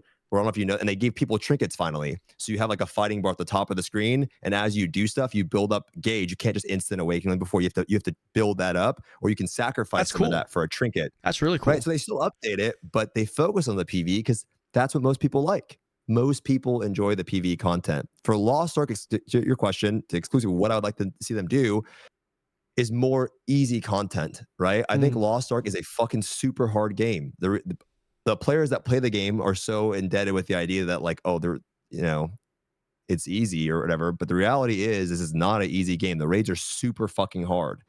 And so for Throne, you know, you have these dungeons, you just queue up and you can just go do them. It's super boring after a while, I find, at least for me, because it's like it's like Lost Ark. I'm doing the same raid, but not as fun combat, right? That's what the dungeons feel like. But it's all good. I can bring the homie in. You know what I mean? Oh, come on, let's go do it. Fuck it. And I love that. You know, I would love Lost Ark to have more of that where I can just bring anyone in. Some of these raids are just super hard where it's like I want to bring so and so into the raid, but like fuck, man, like I don't want to waste 6 other people's time. You know, it's because it's a lot. If I bring this guy in, we might wipe over and over because it's not just his one mistake. We just need him to be alive because we need his damage. We need a player there. We need a body, not for the mechs, but to actually make it through some of the damage checks. So yeah, I would love to. I think Lost Ark has the best raids by far. They're actually fun. They're not mind numbing. Like they're legitimately exciting and fun. And I get to like try out new classes and go through them. And especially the way it's designed now, because before when you played Kanon, you go do those boring ass raids where you just AFK. But now the new ones, they're so tight together where they're all kind of challenging, but sometimes that's exhausting. Sometimes having to lock in every raid can just feel fatiguing because it's like, fuck, I gotta be here and focus. And so I would love the game to be a bit more casual in that sense, to allow content for like just the average Joe that maybe isn't that good, or just, you know, I can invite my friend to it. Well, to speak on the point where like, why would you do PvP in an MMO? Why wouldn't you just go play a fighting game? To be clear, when I want to play a fighting game, I like playing Naraka Blade Point. Cool. That game is crazy. They sponsored me a while back, and then I just fell in love with the game, and then they sponsored me for 5 more months, even though I would have played the game anyway. It was great. But like, Naraka has great combat, but the reason it actually showed me why people come to MMOs for combat, and the reason is the large scale combat is incredible. Like, where do you see like the montages? They want those big kill feeds. You're not going to get that in a lot of these other games, right? Like, you're just not going to get that in basically any fighting game. But like these big kill feeds where you can really express like there's hundreds of players around and you're the one like killing, like being the really impactful person killing a bunch of people. The reason I think Throne of Liberty has been very successful so far is you compare it to BDO. BDO, it's really hard to get in a large scale PvP because like you have to understand the combat system, you have to gear out, you have to do all this stuff, you have to understand, like you have to find a guild, like you have to understand the systems in the guild. Like the systems of the game require a much higher steeper learning curve than in Throne of Liberty, where it's kind of just built in. You're like, okay, so this is just like the peace boss. I'm just doing it with my guild. And since the combat is much more simple, is the word I'm going to use, it's way easier to jump into and experience that large scale content. And I think it's that weird, like though, you said that people just love that. Yeah. The average, like WoW is probably, I would still say to this point, the most popular PvP MMO, right? We're talking about numbers of arena matches queued, numbers of people play. It's probably the most, right? I know you can say Guild Wars. I understand people play it. I know people play Throne, but if we're talking about numbers, it's probably WoW. Okay. And a lot of them, dude, we don't fucking like, dude, I don't want to do large scale shit. That shit sucks. I like arena, meek. I think Throne arena is super fun, right? I like the more controlled shit where it's like not all this outside elements and whatever. It's not like I'm getting out zerged. And I like, personally, I prefer I don't like gear mattering either. I want it to be straight up equal. And so I think when it comes to MMOs, it's like, it depends who you ask, because for Throne people, you know, they love and I don't know why but I like the keyboard feel, the abilities, having all these different abilities. I love that. But for Throne, you have a different type of MMO PvP player that loves the engage, because it's fun too. Don't get me wrong. My favorite. I do not like the world boss PvP. I love Riftstones. I think Riftstones is so fun because it's just the right number where it doesn't feel like bullshit, and we're all there. It's super exciting, and I think that for Throne is the best content by far. The rest of it just feels kind of like, just, the targeting is too crazy and it's just too many numbers, and then you have people sitting and waiting to jump. But when you have 2 guilds that are sitting, I love that. Super fun. I think it's the best part of Throne by far. And so they can replicate that more. I think it'd be killer. Well, there you go. You're the exception that proves the rule. I think that you should have arena PvP so that people can hone their skills and get better. But ultimately, people like to use those skills in a larger scale setting. It doesn't have to be a world boss, right? But like the Riftstones and Boonstones are a good example. Siege is also a great example of where, like, if you're the guild defending the castle, you're like, oh my God, this is so you get that epic feeling. People want to be a soldier in a battle, right? Let's be honest, we're all fantasy MMO enjoyers. Like, we want to be the soldier in the battle. In my case, I like to be the general. Like part of the reason I love large scale PvP. Fun having you lead the groups. Actually, it was really fun. I wish I was still shot calling for your group, to be honest, because gosh, that was so much fun. Like, the give and take. Are you shot calling for Ethereum? Yeah. And I've learned a lot about the game and stuff, and a lot of the boss mechanics as well. So like I definitely help shot call for all of that. We kind of just hand it off. It's a lot of fun. And like shot calling is like what I love to do because I was a StarCraft 2 player. Like a really good StarCraft 2. I was like a Master League StarCraft 2 player through all 3 expansions. But like, and I love doing that. And then when I came to MMOs, like this is the way that I kind of get to experience StarCraft 2, but in an MMO, right? I'm still controlling all the little parts. Which is a lot of fun. But I think your average MMO player, a lot of people love to jump into those arenas, especially like capped arenas. Like Stoopzz said, we have that in BDO. And like people love AOS, Arena of Solaire in BDO. That's like a capped 3v3 arena. I know that Lost Ark has a is it 3v3? He'll do it, not as many people do it, but like again, that's because there's no large scale option to follow up on. So like the 3v3 is kind of where you hone your skills and you get to like see mano who's the better player here, and then you get to large scale, you get to that feeling of working with your guild. That's why the combination of those 2 things is why you do PvP and MMOs, even though it's generally not as good as an experience as like Tekken or Naraka Blade Point is going to be. I know we kind of got off, but what do you not trying to change the subject, but I do want to just hear, what do you think about Ken, because you asked me about Lost Ark, you asked him about BDO. What do you think about Throne PvE content, and what do you like about it? What do you not like about it? What would you like to see more of? PvE? Yeah, because we were talking about. I know we're talking about PvP. But the initial we heard from the 2. I was just curious what you think about Throne PvE. So what I'll do is I'll give you my opinion on this based off of current KR. Just because like right now in NA, it's very limited. There's nothing. There's literally 0. Like the dungeons, you outgear. So like people ask me all the time, hey, can you please make a PvE build or PvE guide for your classes? I'm like, I don't, because it's irrelevant. Like you get a little bit of gear. If you're at 3K gear score, you're just going to burn through the PvE dungeons. It's like, it doesn't matter what class you play, what gear you're wearing, what skills you use, you're just going to burn through it. It really doesn't matter. So there's no guide that you need for it. So the current global version, there's no PvE content. There's more coming, and later on, like right now in the current KR, it's a lot better. I think it's a big step in the right direction with what they did with the challenge dungeons. Because what the challenge dungeons did is essentially, 1, it made alts completely obsolete, like the need to have alts, because the purpose of having alts is to farm more items and dungeons to sell for Lucent. But now you don't need to do that. You can just do challenge dungeons infinitely. It's not capped. And the materials you get from challenge dungeons, which are the Mythic Plus like dungeons, you can just sell that for Lucent, right? Sure, maybe there's like a more efficient way where technically running alts is more efficient. Sure, that it probably is the case, but not to the degree that you actually need to run it. Sorry, I'm getting a desync on my side right now because of my cloud service. I'm going to hit the fix button real quick. It should be fine for you too, though.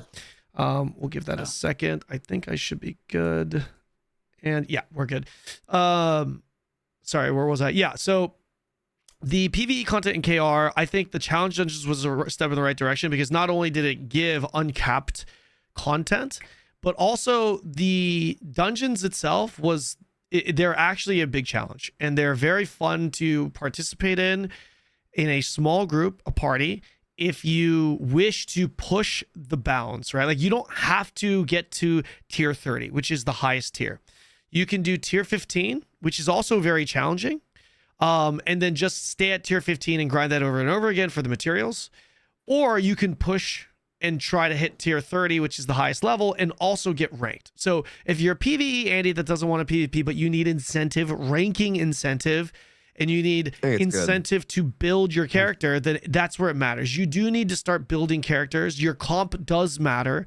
These things all matter in the high tier dungeons. So that's like the first glimpse of the PvE direction that we're kind of getting, but I don't think it's good enough if that's all it is. So I would like to see what the raids feel like, the 12-man raids feel like in January, which is going to be significant.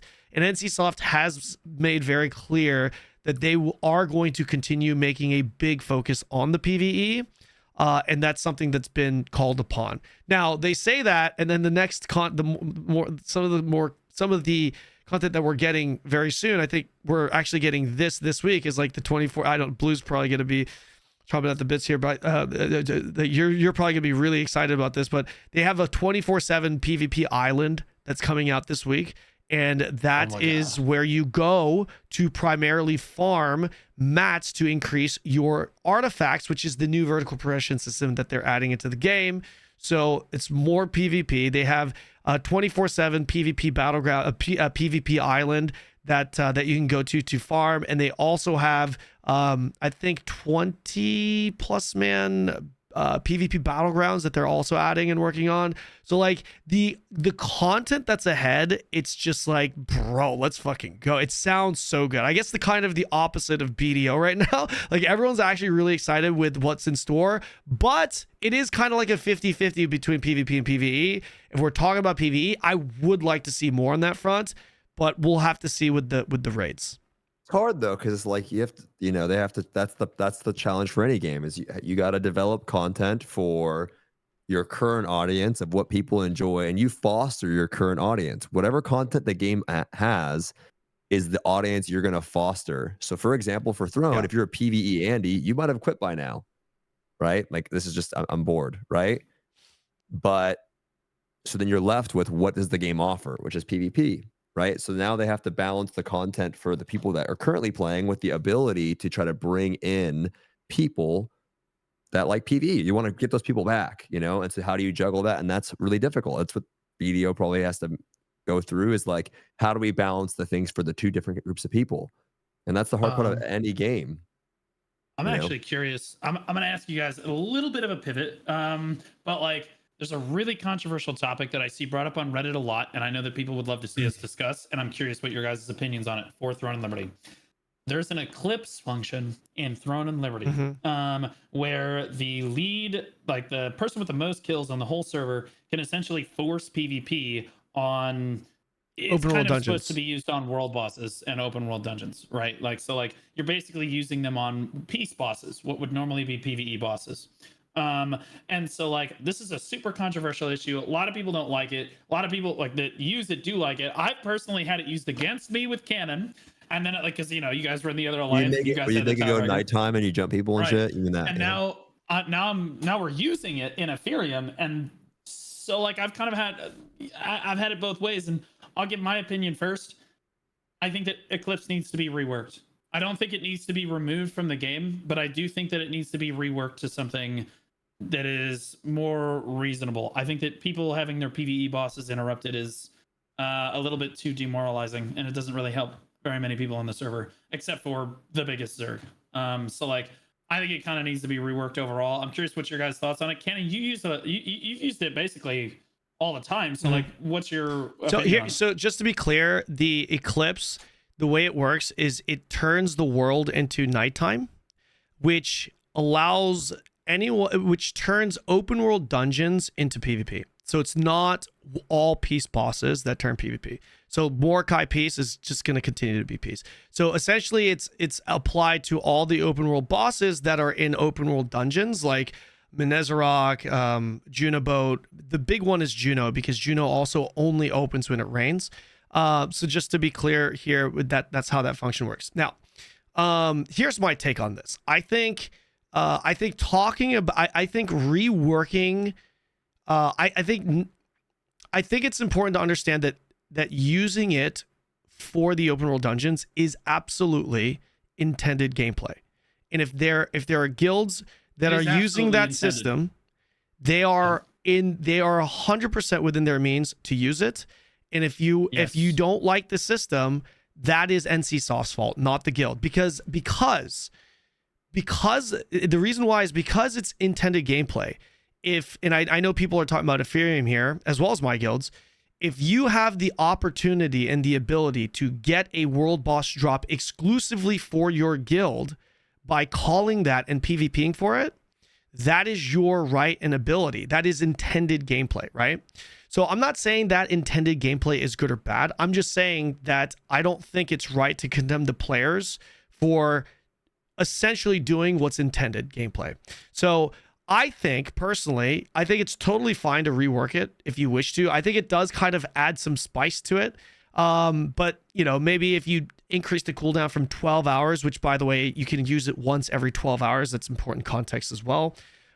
Maybe doing it like a once a day, increasing the cooldown to 24 hours, or I don't know. Honestly, I wouldn't care if they removed it completely and just reworked it entirely to make it so that it just, it's just a completely different function. I honestly don't give a shit, but that's my take on it. I'm okay with them reworking it. I'm okay with them keeping it in the game. I don't really care. I have been on the receiving end of it. I've been playing this game for a year. Okay. So I've been on the receiving end of it far more than everyone in the chat, by the way. Okay. So I understand what it feels like to get wrecked by it.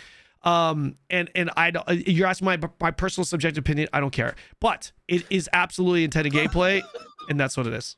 Yeah. Oh, it is. I'm not arguing that it's not intended. Like the developers created this feature so that you could lock everyone else out of peace bosses. That's literally what it's for. That's what the Eclipse is basically supposed to be used for. So like Kanon's absolutely right. Like you're not really you need to get on NCSoft's case, I think, if you're gonna get upset about the Eclipse, and a lot of players are. Stoopzz, what are your opinions on it? I think it's a classic case of just in these types of games, no one likes to be on the receiving end of something. That's just what is the eternal balance of world PvP. Yeah. World PvP is not fun if you're getting shit on. It's just a fact, you know what I mean? So true, and it's just not fun, and that's why it was fun with you, because you're making it fun when we're losing. Yep. But the truth is, we weren't losing. I don't know what you mean. I just gaslight you into winning. We won.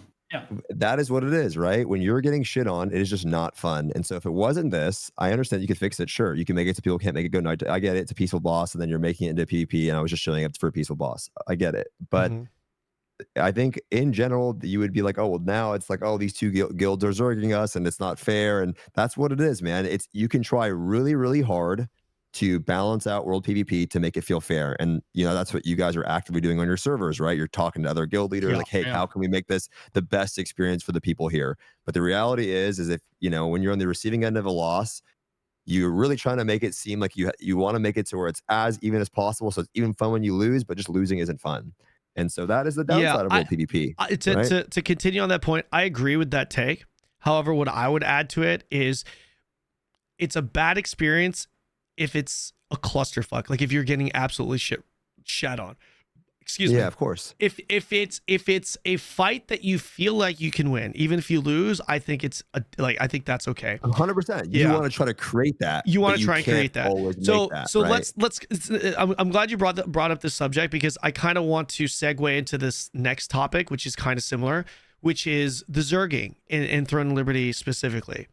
This is something that I have been concerned about since before the global launch, because I know that there are going to be a large majority of players that are going to be turned off by the zerging, because exactly what Stoopzz said, if you're on the losing end, it feels bad. And the reality is that on every server, majority of the players are going to be on the receiving end, right? Because it's one alliance, essentially, maybe two, that run everything, which means the rest of the folk are not going to be able to do this, right?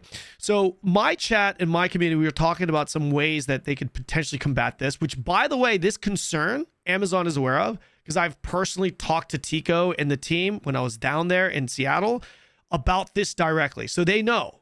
And Tico, the guy that's kind of in charge of talking to NCSoft on our behalf, the guy plays a lot. Like, he actually knows this game quite well, which is fantastic. Anytime you have a point man like a hardcore, like a Henry, right, in Lost Ark that knows what they're talking about, and also Bojo Tom's playing a lot, you know. But some of the things that we were talking about was a lot of people in the West seem to prefer to remove alliances. They seem to prefer to be like, hey, let's just do, like, why can't it be GVG type of system? The alliance system is the problem. Now, granted, you know, having alliances is great for something like Siege, which you guys are all going to see very soon because it's such a large scale event. But how would you guys feel about world bosses being changed in a way where it wasn't zergable? Which, by the way, Riftstones and Boonstones used to be zergable, and they changed it now to where, like, people like Stoopzz are saying it's hands down the best content, which I agree with. What if they made world bosses that way? Because if they did, that means all Zerging content is essentially gone outside of Siege and the Golem. Well, you mean like people would declare for like conflict I don't know how bosses, I don't know how it would work, but keep in mind what I'm about to say. I have not put a lot of thought into it, so this could be a bad idea. But something like, but like the point of these suggestions would be, hey, let's try and like, can we figure out something where guilds are competing against each other for conflict bosses rather than alliances? So some of the things that we were thinking about was, you know, keeping the peace things, but maybe allowing guilds to individually fight each other for like conflict bosses, or having different instances that are PvP instances and PvE instances that you can choose to go into, but they're limited to the amount of people or guilds that can enter in those instances. I don't know, because that's kind of what they did with Riftstones and Boonstones, by the way. This is essentially just kind of thinking, can they implement what they did to Riftstones and Boonstones in any way, shape, or form to world bosses to give, because Riftstones and Boonstones, I assure you, would have been a miserable experience for you guys too. If you think world bosses is a bad experience, Riftstones and Boonstones were the same fucking way, only on roids. It was even worse, by the way, and they've obviously changed it into a good system. So I don't know, any thoughts on what they could potentially do? But actually, before answering that, like, what do you even think of the whole alliance? Like, let's water down the alliances. Yeah, sorry. Go ahead. You get what I mean. Yeah, no, you're good. I think that alliances is like, we have an alliance system in Black Desert, and obviously like the PvP in that game is really dynamic. Like the large scale PvP in that game is really dynamic. I would say that 4 guild alliances might be a little bit much, because it is just basically a giant Zerg. And I think that, I don't know if removing the alliance system, I think that encouraging guilds to work together is really good. The problem is if you lower it to less than 4 guilds, Siege becomes an issue. Because like if you only have 2 guilds defending the castle, it's undefensible. Exactly. Yeah. Right? I think so like, 4 guild alliances for Siege should be the case. Yeah. For Siege specifically. But for the rest of the scene, I don't know, man. Like, it feels like it's the biggest Zerg wins, but like, even if like it just doesn't encourage when you have 4 guilds, and the 4 strongest guilds, for example, like Kanon, you know, when we were allied together on the server, it was like me, you, Invuln, and then my other guild, and we would, who were we fighting? Like, no one. We would just bulldoze everyone. Yeah. It wasn't even close. Yeah, for sure. And so like, that's not fun for anyone but us, and even us, we're like, yeah, whatever, okay. But we liked getting our loot. But like, I think that drives a lot of players to quit the game, and I do think that, sincerely, that would be what kills TNL if they don't figure this alliance situation out, is because, again, it kind of forces you, or it pushes you in a very active way to try to be in the strongest alliance and to take the game in a super hardcore manner. And I think if the game's going to have longevity, you need to encourage people, like Stoopzz said earlier,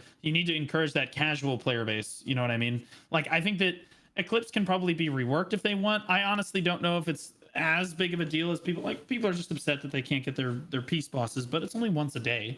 It shouldn't necessarily be super bad, but the Zerging thing is definitely a problem, and it's been a problem on every server. Like every guild that comes to the server region is in every region. Yeah. So like, obviously something needs to be done about this. 4 guilds alliances are too much unless it's for Siege specifically. Yeah, I don't. And I'm reading chat, by the way, and I'm seeing I'm seeing some suggestions about like you cannot fix this issue by just saying, oh, we're removing alliances. That doesn't fix the issue, because you will always have handshake deals. Well, if you Correct. do make the changes, it has to be changes done the way they did Riftstones and Boonstones, where literally only 1 or like 2, 3 guilds can enter. 3 guilds being inter-server later on that you guys don't have yet, that we don't have yet in global.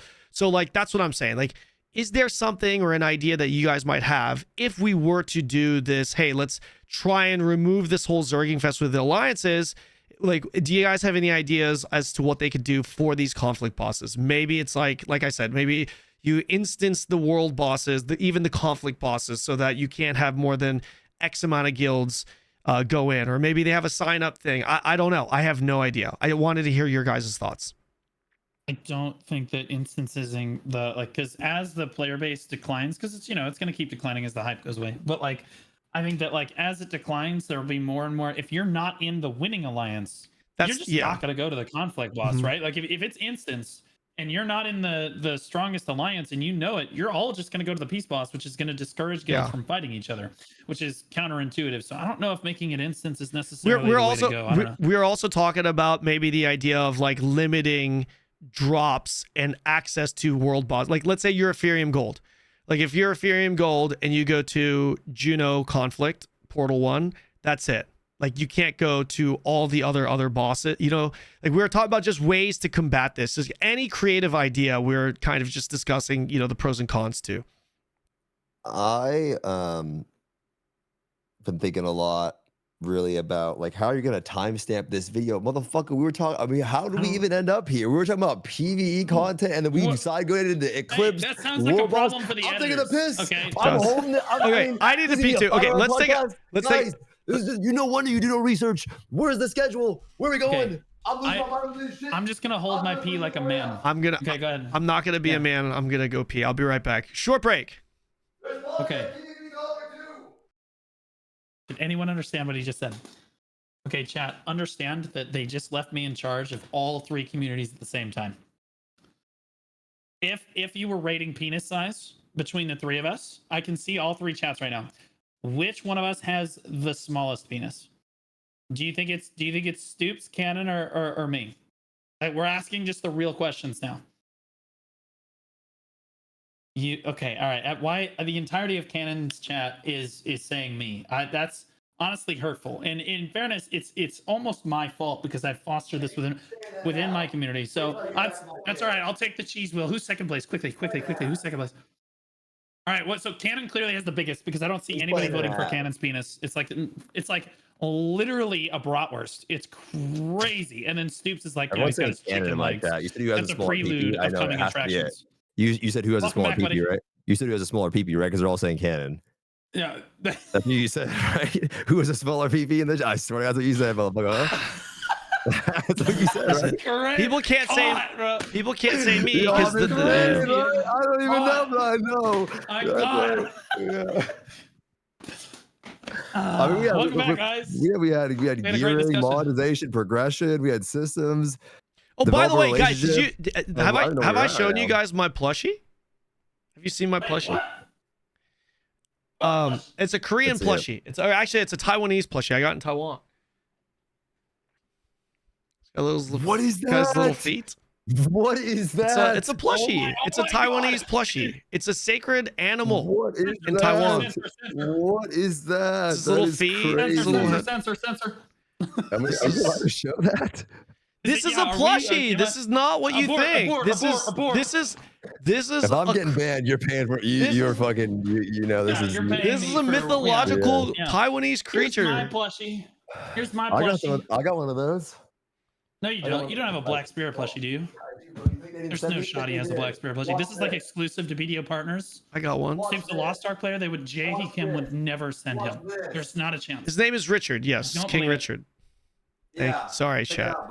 Look what I got. You don't think I got this shit? Oh shit, he's got 2. Actually, all right. We need to fire Jay Kim. He needs to be fired. That's it. You got this plaque? There's no shot. Wait, what? You got a plaque? I don't even have a plaque. What is going on? Wait, what? Wait, this dude comes over for like 2 months. They're like, send him all the merch. Honestly, why don't we just mail him the fucking new class too? Why don't we send him the new class?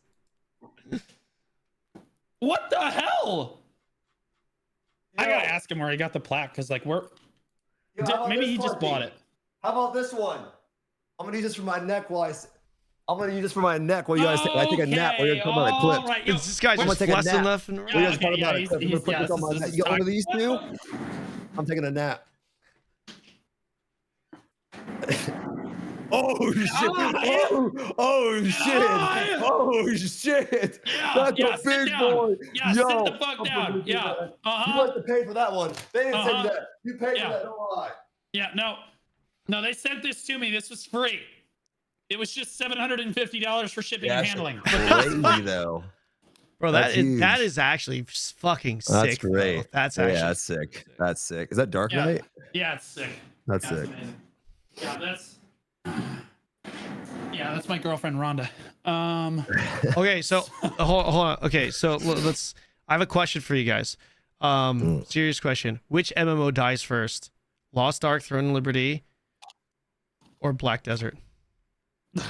Oh, God. Well, first, hold on. Stoopzz, can I ask you where you got that plaque? Did they mail that to you, or what's going on with that? What happened? Chat, type it. I want everyone's chat to type what they think. Which game dies first? Okay, honestly, my chat is typing the game that I actually don't think so. I actually think that. So what do you think my chat is typing right now? Don't get just guess. I already saw. They're typing TL, by the way, chat. They're typing TL. So. What is define dying? Define dying. Okay, so let me explain the context of this, right? Here's why. Here's what I actually think, right? Okay. Mm-hmm. And this is not me being a hater. I really don't want. I really genuinely this. I don't want to be though, because I love MMOs. I think BDO for me was one of my favorite like MMO experiences. It's true. I had a fucking blast playing. I think BDO is a fantastic game. I mean that. I think it's one of the best MMOs of all time. I genuinely think that. It's good. I know you don't get it, but let me. If you want, I can glaze the game and I'll explain why in a second. Okay. I'll start off with this. The problem with BDO, before I get into this, is that, and you're going to agree with this, dude, the intro experience, if you can get past the blow, is so much fun because you're getting all these different things. There's so many things to explore. The world is sick. The combat is really fun. And all of the progression is actually easy to acquire early on. It's just when you get to this one point in the game where the next upgrade is so far up there, where you're like, fuck, bro, do I really want to grind that much to get 50 bill, 60 bill, 70 bill, right? And I think that is the problem for someone like me, right? But the intro experience in BDO, if you can get past the blow, is amazing. Okay? But you think it's BDO, though, is going to die first. The reason why I think it would be BDO, this is the reason why I would say BDO. Really? Lost Ark globally is bigger than all of these games that we're speaking about by a mile, and it's a fact. It's still wildly successful in Korea. In Korea, yeah. And China now, by the way. And China. Well, BDO is about to launch in China too, though. Oh, is it really? It'll do well. But the thing is, BDO, I don't know how popular BDO is in Korea. And I don't know I don't know this number stat at all, so I don't act like I know. But because of the success that BDO has, Lost Ark has in Korea, it's always going to do well, right? It's like Maple fucking is super deadgy over here outside of Reboot, but it's surprisingly, I don't know, it's really popular in Korea. So because of that, I think, and for the two games, I would say they're more, I don't know about BDO, but at least we can say for Throne, significantly more successful in the West. But I think that's the way they designed the game, to be honest with you. I think they're trying to add the more Coomer shit and the whole skins and stuff, but it's definitely more of a westernized game. I personally think BDO has to find what it's trying to do. I think Throne knows what it's trying to do. And I think Throne will definitely become a niche game. It's designed to be that way, right? I don't think Kanon thinks it's a wild statement. I think it's designed to be a niche game. And what I hate is that when the numbers on Throne will go down, people go, oh, it's dying. And I don't think that's the case. I think it's just a particular game for a particular player that loves world PvP and loves being part of a guild and enjoys that, right? I don't wish negativity on any game because I don't want MMOs to die. They serve for different purposes. But I think why I would say if I had to pick one BDO is it needs to find who it's trying to be for. What are they trying to go for? Who are they trying to satisfy? What is their target audience? Lost Ark knows its target audience, right? Yep. Okay. I think Throne knows its target audience. And I think right now, which it can totally fix, BDO needs to figure out what its target audience is and who they're trying to satisfy. I think if you're going to look at what game is going to die fair? I think it's first, fair, right? no, it's a fair assessment. It's a completely fair assessment. And I'm going to throw it in the dumpster. I think that if you're going to look at what game is going to die first, you actually need to look less at the game and more at the company behind the game. Sure. If the game's going to have longevity, you need to make sure that the company driving the game is driving it with purpose, and like has a good grasp and understanding, as Stoopzz said, on their player base. Sure. Let's look at the 3 companies that we've got. You've got Smilegate running Lost Ark, and they, for the most part, have had a pretty firm grasp on what their players like, right? So I don't think Lost Ark dies first. I think that Lost Ark, yeah, they had a 3 bozos situation, but like, you know, they recovered it. You know, they brought it back, and like, they still made the game super fun. If you look at Pearl Abyss's history, they've only got one staple title that they play with, and that's Black Desert, and they've already shown that they've, you know, it's 10 years on BDO. That's true. You're right. It's not as successful in Korea right now, especially with the current state of the game. But again, I would encourage people to look less at the current state of each MMO. You have TNL just came out. You have BDO that's been out for 10 years that is in a bad state right now. And then you have Lost Ark that's kind of somewhere in the middle. So like if you look at Pearl Abyss as a company, they do an exceptional job of understanding their player base and driving their game in a direction that their players like, as a general rule, right? Like they're really good at developing content for their game. Right now, maybe not so much, but now let's pivot and look at NCSoft running Throne and Liberty. Although Throne and Liberty is very successful, let's look at NCSoft as a company and their track record, okay? Because they're almost bankrupt right now, and all of their other titles have, like, you could get all of the players for like the Smash Brawl game that they came out with. You could get them into a Discord call and get feedback for them. It's like Concord 2.0. It's insane. So like NCSoft has driven every single other title that it's had into the dirt. And like, again, I'm not pulling punches on this. Sure. Like, it's just the truth. They have literally driven everything else into the dirt. The only thing that they have right now that they're clinging to life for is Throne and Liberty, and it is doing exceptionally well. Let's be honest. But I think if you're looking longevity, what game dies first, and you're looking at the companies, I think NCSoft has proven that they can't make a long-term game. Just being honest, I think that's a fair take. Honestly, I think that's a fair take. I just want to touch on that. I guess my mind was just assuming what will end up being the case in the West, but yeah, I do. You know, right now, I did see an article where they were saying that Throne is not profitable enough because it's not monetized enough. But I do remember seeing some of the Pearl Abyss putting out their thing saying that they're not really profitable. I don't know, but I feel like I'll be honest. You did a great job. You did a great job. He's like, man, that was a better answer than it. Was pretty good. What do you mean? Did a great job at what? I feel like that was a great. He said he should put my point into the dirt.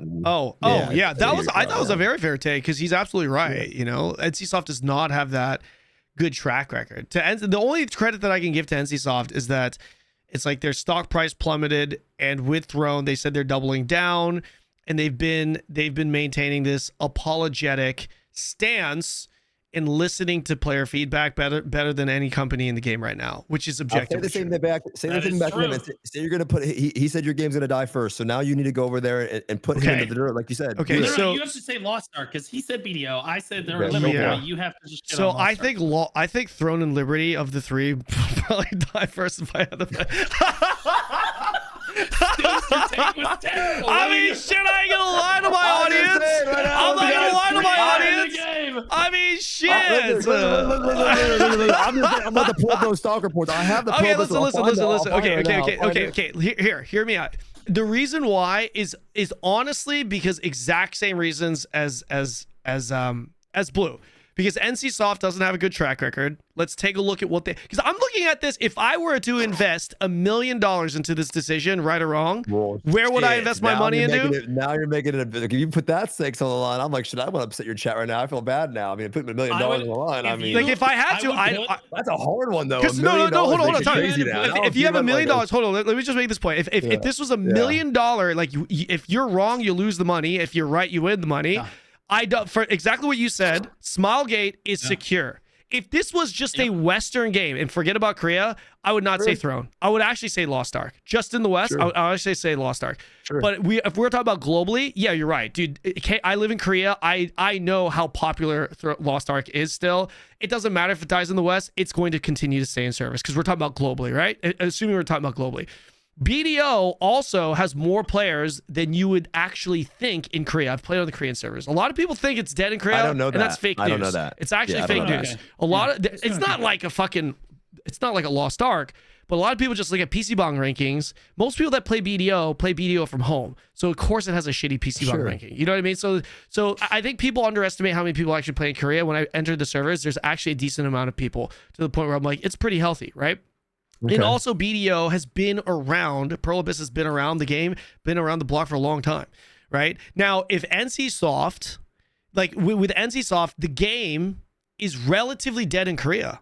It is. Throne is relatively dead in Korea now that that the West has, the global version is published. This is true. So, like, I don't know how that works. Like, if the game thrives in the West, but the Korean version is dead, I actually have no idea what happens. I was banking on that. I was banking on that. Sure. For me, when I said my answer, now when you put $1 million on, I don't know, but my answer was like, oh, I'm banking on it doing well in the West, but I don't know. I don't think, to be honest, I don't think any of them die. I think it'll always serve a target audience, to be honest. I just think that's what will happen. I think there's just an audience for specific type of... And for people in my chat that's asking, it's like, I think NCSoft has done a relatively good job with Throne, and they continue to improve it. So far in the 10 months, right?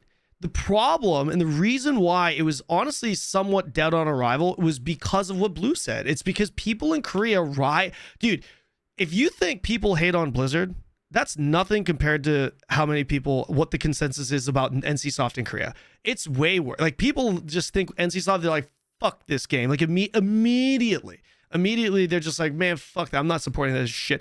And kind of, you know, rightfully deserved, because, like, you know, you look at all their other titles and what they've done for it. So, like, they've done a good job with Throne right now, and if they can continue this, especially with their other IPs coming out like BNS Neo and all these things, then I think they can absolutely turn it around. And, you know, obviously Throne doesn't die. But I mean, like, if I had to bet $1 million right now, I mean, I'm not gonna bet on NCSoft, is what I'm saying. If I'm going to be completely honest, I love the game. I think it's good. I think they're doing a good job with it. I'll end this point here. I'll let you talk. Sorry. Oh, you go.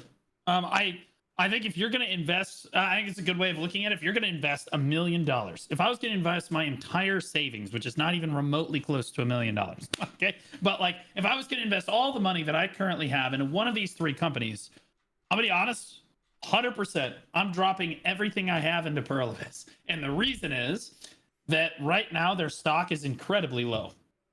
However, they're about to release their game in China and then release Crimson Desert back to back. And the idea is that you buy low, sell high. I would just dump everything I had in a VA and then immediately sell when Crimson Desert came out, basically. But, like, he's right. If you're talking about a long-term investment, like a long-term bet, absolutely. I think that, again, NCSoft is proven themselves that, like, they screw everything up. Like, I don't understand why, but, like, right now they're listening to their player base really well. Like, I want to give them props. It's like I got out of an abusive relationship in BDO. They just never listen to us for any reason. It's just like, all right, the developer's like, all right, we're listening, go ahead, right? And then they just don't hear any of our feedback, or they hear it and they just say, no, we know better than you, we're just going to do it our way. And that's just kind of how it's been for the last 6 years. It's super abusive. But in TNL, it's like, bro, we give feedback, whether it be on Reddit forums, like creators, you know, making videos and stuff, and boom, it's there the next patch. If they keep doing that, Throne has, like, the potential to go long term. Also, if they don't over monetize the crap out of it, because right now they're already uneasy about the pay to win stuff, but, like, if they push super hard on that monetization, and I'm worried that is exactly what is going to happen, because Throne Liberty is the only thing that is making them money right now, and they're like, okay, so if it's making us money, we're doing something right, let's just go ahead and push that as hard as we can, because they're stupid. And, like, they don't understand that the reason, well, it's just the truth. The reason that the game is successful is because it's not crazy overly monetized right now. I actually love the way the game is monetized. You guys really think, I think BDO is the least pay to win of all three by a lot. So too. Yeah, I by think a so lot. too. I disagree. I think it goes in my personal opinion. In my personal opinion, I think it's close. I said this in my video too. It's relatively close. If you're generalizing, I would put them in the same. But I think it's Throne and Liberty, and then BDO more pay to win, and then Lost Ark more pay to win, and then spacing. Why do you think Throne is less pay to win than BDO? Because you can hit the absolute maximum gear cap, best in slot, where you're not good, where the opponent is not going to have any more power advantage over you, way cheaper than both of those games. And so you think the convenience, and there are no pay to conveniences. That's different. That's free to play friendly. That is not pay to win. You think so? Hold on. That's I just want to be clear because it's now confused. Hold on. So I'm not sure who I'm talking about. Go ahead, Blue. Yeah. Sure, Blue. Yeah. Do you think that Throne and Liberty is the least pay to win of the three, or the most pay to win of the three? I would say it's the least pay to win of the three. Oh, I see. Yeah. I would disagree with that. I think that Throne and Liberty, you're really strongly encouraged to buy stuff right now. It's like, okay, well, I'm only like a little bit of gear score. I just spend $200 and get it done. In BDO, it's like, okay, well, that's like a really far out. That's a really far out upgrade. So like, I'm probably not going to spend that money. I'm not as encouraged, I feel like, in BDO to spend that money. They're both like pay to win for sure. And BDO is heavily reliant on Cron Stones, and more so by the day. Although Karazad was kind of a step in the right direction. It requires less Cron Stones. Even still, super pay to win system. I would say that like BDO has been around for longer. And so like, obviously the gear cap the gear ceiling is really high. And technically, if you want to get into the specifics, you can technically just keep buying outfits all the time. There is technically a cap in Throne and Liberty.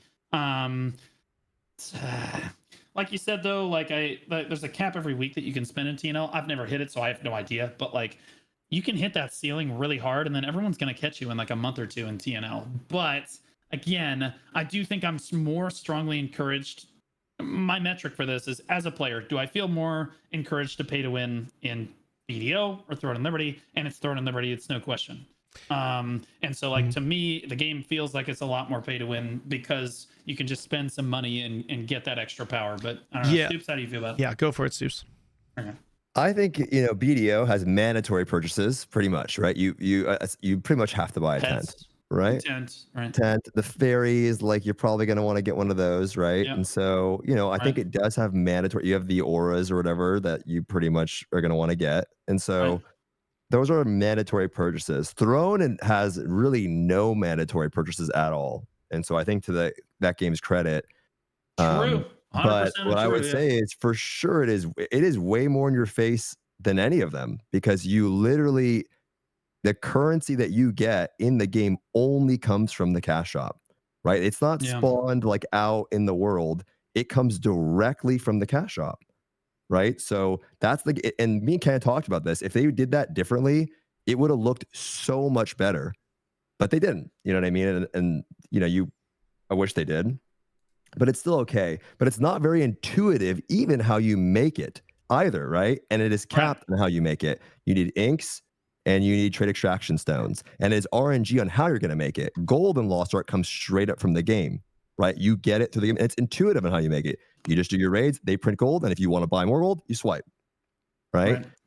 But what I would say, though, is the difference is, and this is a major difference in my opinion, right? For me, again, just in my opinion, everyone's different. One, in Throne, you just shit on people with your fucking gear. Like, if you have a gear advantage, that is literally pay to win, right? You just shit on them, right? Yeah. The second thing is, there are a lot of small, and for me, this is a big thing. Lost Ark has this a lot too. So Lost Ark has this a lot. I very, very, very felt almost zero pressure to spend in BDO, because things were super far out. Like you said, it's super expensive. Yeah. And it was like, bro, I'm not going to buy that. Exactly. You know what I mean? It doesn't mean it doesn't make it not pay to win. Yeah. Right. But in Throne, I can swipe $10, get more HP. I can swipe $10, get more melee evasion. I can swipe $20, get more skill damage boost. And that is how you get people to spend, because that is going to apply to the most people. Not everyone has money like, oh, I'm going to dump a K, 2K. But $20, I got my paycheck. I'll swipe that. I'll get that. And then it adds up. Over time, you end up swiping $50, $60, $70, $80, $90. Or you don't, but then you're like fucking homie who's, fucking solid FPS grinding 15 fucking hours a day. So it's like, And so I feel like the small, affordable purchases, when they're tiny like that, that's how they get you, right? There's a reason why it's set up that way. So I can afford that. I can afford that. I can afford. And then eventually you're like, fuck, I'm deep, balls deep. Yeah. So I think, they're all pay to win, absolutely. But I would say that is a major difference. You know, the biggest pay to win packages in Lost Ark are the ones that people can afford, right? Because more people are going to get those over people that aren't going to buy at all. And so when they release a map package, you know, people spend, that shit goes, the game just shoots up on the Steam charts because people can buy it. You know, I could pay $15. Everyone buys the $5 shard pack. Everyone buys this one, right? So it's those that are affordable and purchasable that are going to have a bigger impact in the game and are going to make you feel the pay to win, I would say, as just a player of the game. Well, yeah, Kanon, I'll come at you a little bit with this. Sure. So if you spent $1,000 in Throne and Liberty, you're gonna get some really good progression, right? Like you're gonna be max. Right, you're gonna be good to go. Well, maybe not quite max, but like you're gonna. No, you'll be max because also, sorry, not to cut you off. Because I also like when you are giving this explanation, I think it is also important to recognize time, right? Like the time. Right. So like right now we're in a launch period, so it's like obviously you're gonna spend more money if you're swiping like Shroud is for what he's getting early, and then swiping for the same gear next week. A month later, 2 months later, is a significant difference in price. Way cheaper. You know what I mean? And versus like BDO, if you're swiping, everything, the whole market has already kind of normalized, and you know what you're getting. You know what I mean? So if we're gonna, go ahead. But I do think the time is important, though, right? If you get an advantage early, that is literally pay to win. Sure. But the same was applied to BDO, by the way, in the beginning too, right? Getting to plus 15 early was also a big advantage, and it was also more expensive to swipe to that point as well. We're just past that stage. Does that make sense? Yeah. Right. But like my point is, you did a video on BDO where you spent $1,000, and where did you get with $1,000? With that video, nothing. Yeah. Nothing. Yeah. Literally nothing. Nowhere. Yeah. Minus 1,000, zero. But I would have eventually hit it. No matter how high. Which I did, by the way. No matter. Yeah. Well, yeah, but like no matter how high you get in like BDO, it's RNG at the end of the day. It's really low percentage. Sure. And TNL. It's not RNG. No matter how high we go, it's not RNG. You're going to get progression. And so, like, again, I think that to Stoopz's point and to my point earlier, again, I feel more strongly pulled to pay to win in Throne and Liberty. So, yeah, you can make the case for Lost Ark or BDO, but the reason I think that Throne feels a little bit more pay to win is because I feel that urge, and I never really felt that urge. On top of that, like people will say, "Oh, if I'm free to play, I'll eventually get geared in Throne." That's true, but at the same time, if they nerf your shit or something else is better, and that's meta, and if I have money, guess what? Good fucking luck. And that's just fair too, right? Good fucking luck. It'll take you a long ass time if you need to switch, change, or whatever. So if I'm just saying, we're all paid. Sure.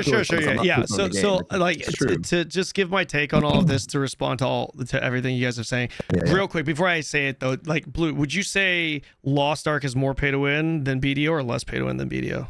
I would say I don't know the systems. Okay, that's fair.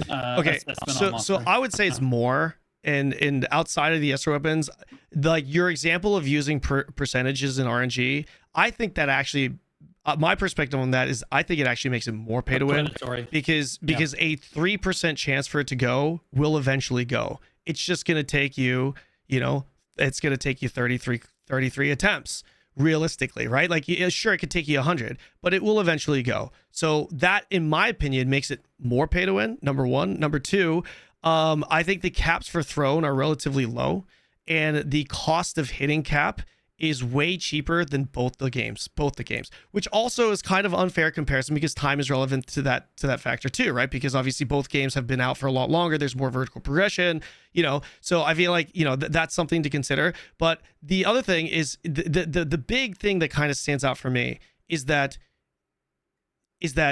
in Throne and Liberty, as a free to play player, you will eventually catch that whale, right? Like you are going both audio. Sorry, is the audios are dead? Test. Can we get a audio check? Steve, can you say something real quick? Yeah, what up?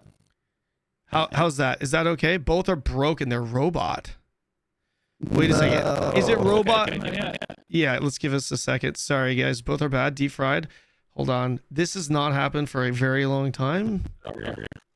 It's time to drop on Ninja and go to. No, this is actually coming from Discord. Yeah, this is actually the issue. Is actually coming from Discord. Hold on. L again, bro. It's okay. We can knock on each other. Why are you like shitting on? I'm just chilling. Like, what are we? What the fuck's going on? Fuck you, motherfucker. It's fixed. We're good. Okay, I just had to change the audio track. The audio track got fucked. Yeah. Sorry. So to wrap up my point, I would say that Throne and Liberty is the only game of the two where a free-to-play player will actually catch a pay-to-win whale, and they will catch them way faster, which is, again, this could be a bad comparison because of time, but they will catch them way faster than both the games. Like, there's no way you can tell me that if I swiped like 100K and like if I was a committed player in BDO or in Lost Ark and I swiped 100K, I would not have a gear advantage. You know, like I will always be ahead just a little bit. Now, the reason why I know, like, and Blue, you know my history with BDO, so I understand the monetization there, and I understand the counter argument, and this is kind of like it could be even a moot point because that less than 1% of power between that end game free to play player that's been playing for years and the person that has spent money, it's so irrelevant, especially when you add skill into the equation, right? So like I get there is no real gap, but there technically is a gap in vertical progression power, right? There's absolutely a gap. There's a gap. In Throne, that gap doesn't exist for a free-to-play player. That's the reason why. Now, I get what you're saying. I will agree with you, Blue. I think the desire for a new player to swipe in Throne is way higher than in BDO, for sure. I would actually agree with that. Maybe even Lost Ark. Lost Ark is kind of weird because you only kind of feel like you have to swipe if you're trying to get your gear to a certain point or a new class. Like, let's say you want to push a new class, a new main, or if you want to get to Theamine hard, whatever that may be, then you kind of feel that desire. Other than that, there is no real like FOMO there. I would certainly agree that Throne has that FOMO stronger than any of the two games. To add to your point, I wanted to bring up, and people don't say this very often. It's kind of weird. Throne of Liberty, I'm fairly certain is the only game. You can correct me, Stoopzz, for Lost Ark or Kanon for Lost Ark if I'm wrong. But BDO has some essentially battle passes and like things like this, like value packs and stuff like BDO this. But battle pass? Yeah, you guys have battle passes? There's also a battle. Yeah, there's a battle pass, but it's kind of garbage. The Black Spirit. Yeah. You're right. So. But the only, and I'm pretty sure Lost Ark probably has a battle pass too, although I'm not sure. Yeah, but here's the thing. I think that Throne and Liberty is the only one where you can acquire that battle pass without spending a dime every month in Throne and Liberty. So a free-to-play player can absolutely buy all the cosmetics that they want. They can get everything that they want off of the cash shop, including the battle pass. That's a huge win for DNL, in my opinion. That wasn't like that before in Korea. That was a Western like that. Change. Yeah. So they actually changed things. Yeah, they've made our version less pay to win than in KR. A little bit. Yeah. Oh wow. That's maybe it was because you went there and like cussed him out at the meeting. Maybe, possibly. So never inviting him back ever again. Yeah. I don't know how NCSoft feels about me, to be honest, but I mean yeah, we'll see. I don't know. We'll say Kanon, there is a sentiment in the BDO PvP community because you had a kind of a controversial run through the BDO's PvP community. So I did want to address this briefly. Kanon. Yeah.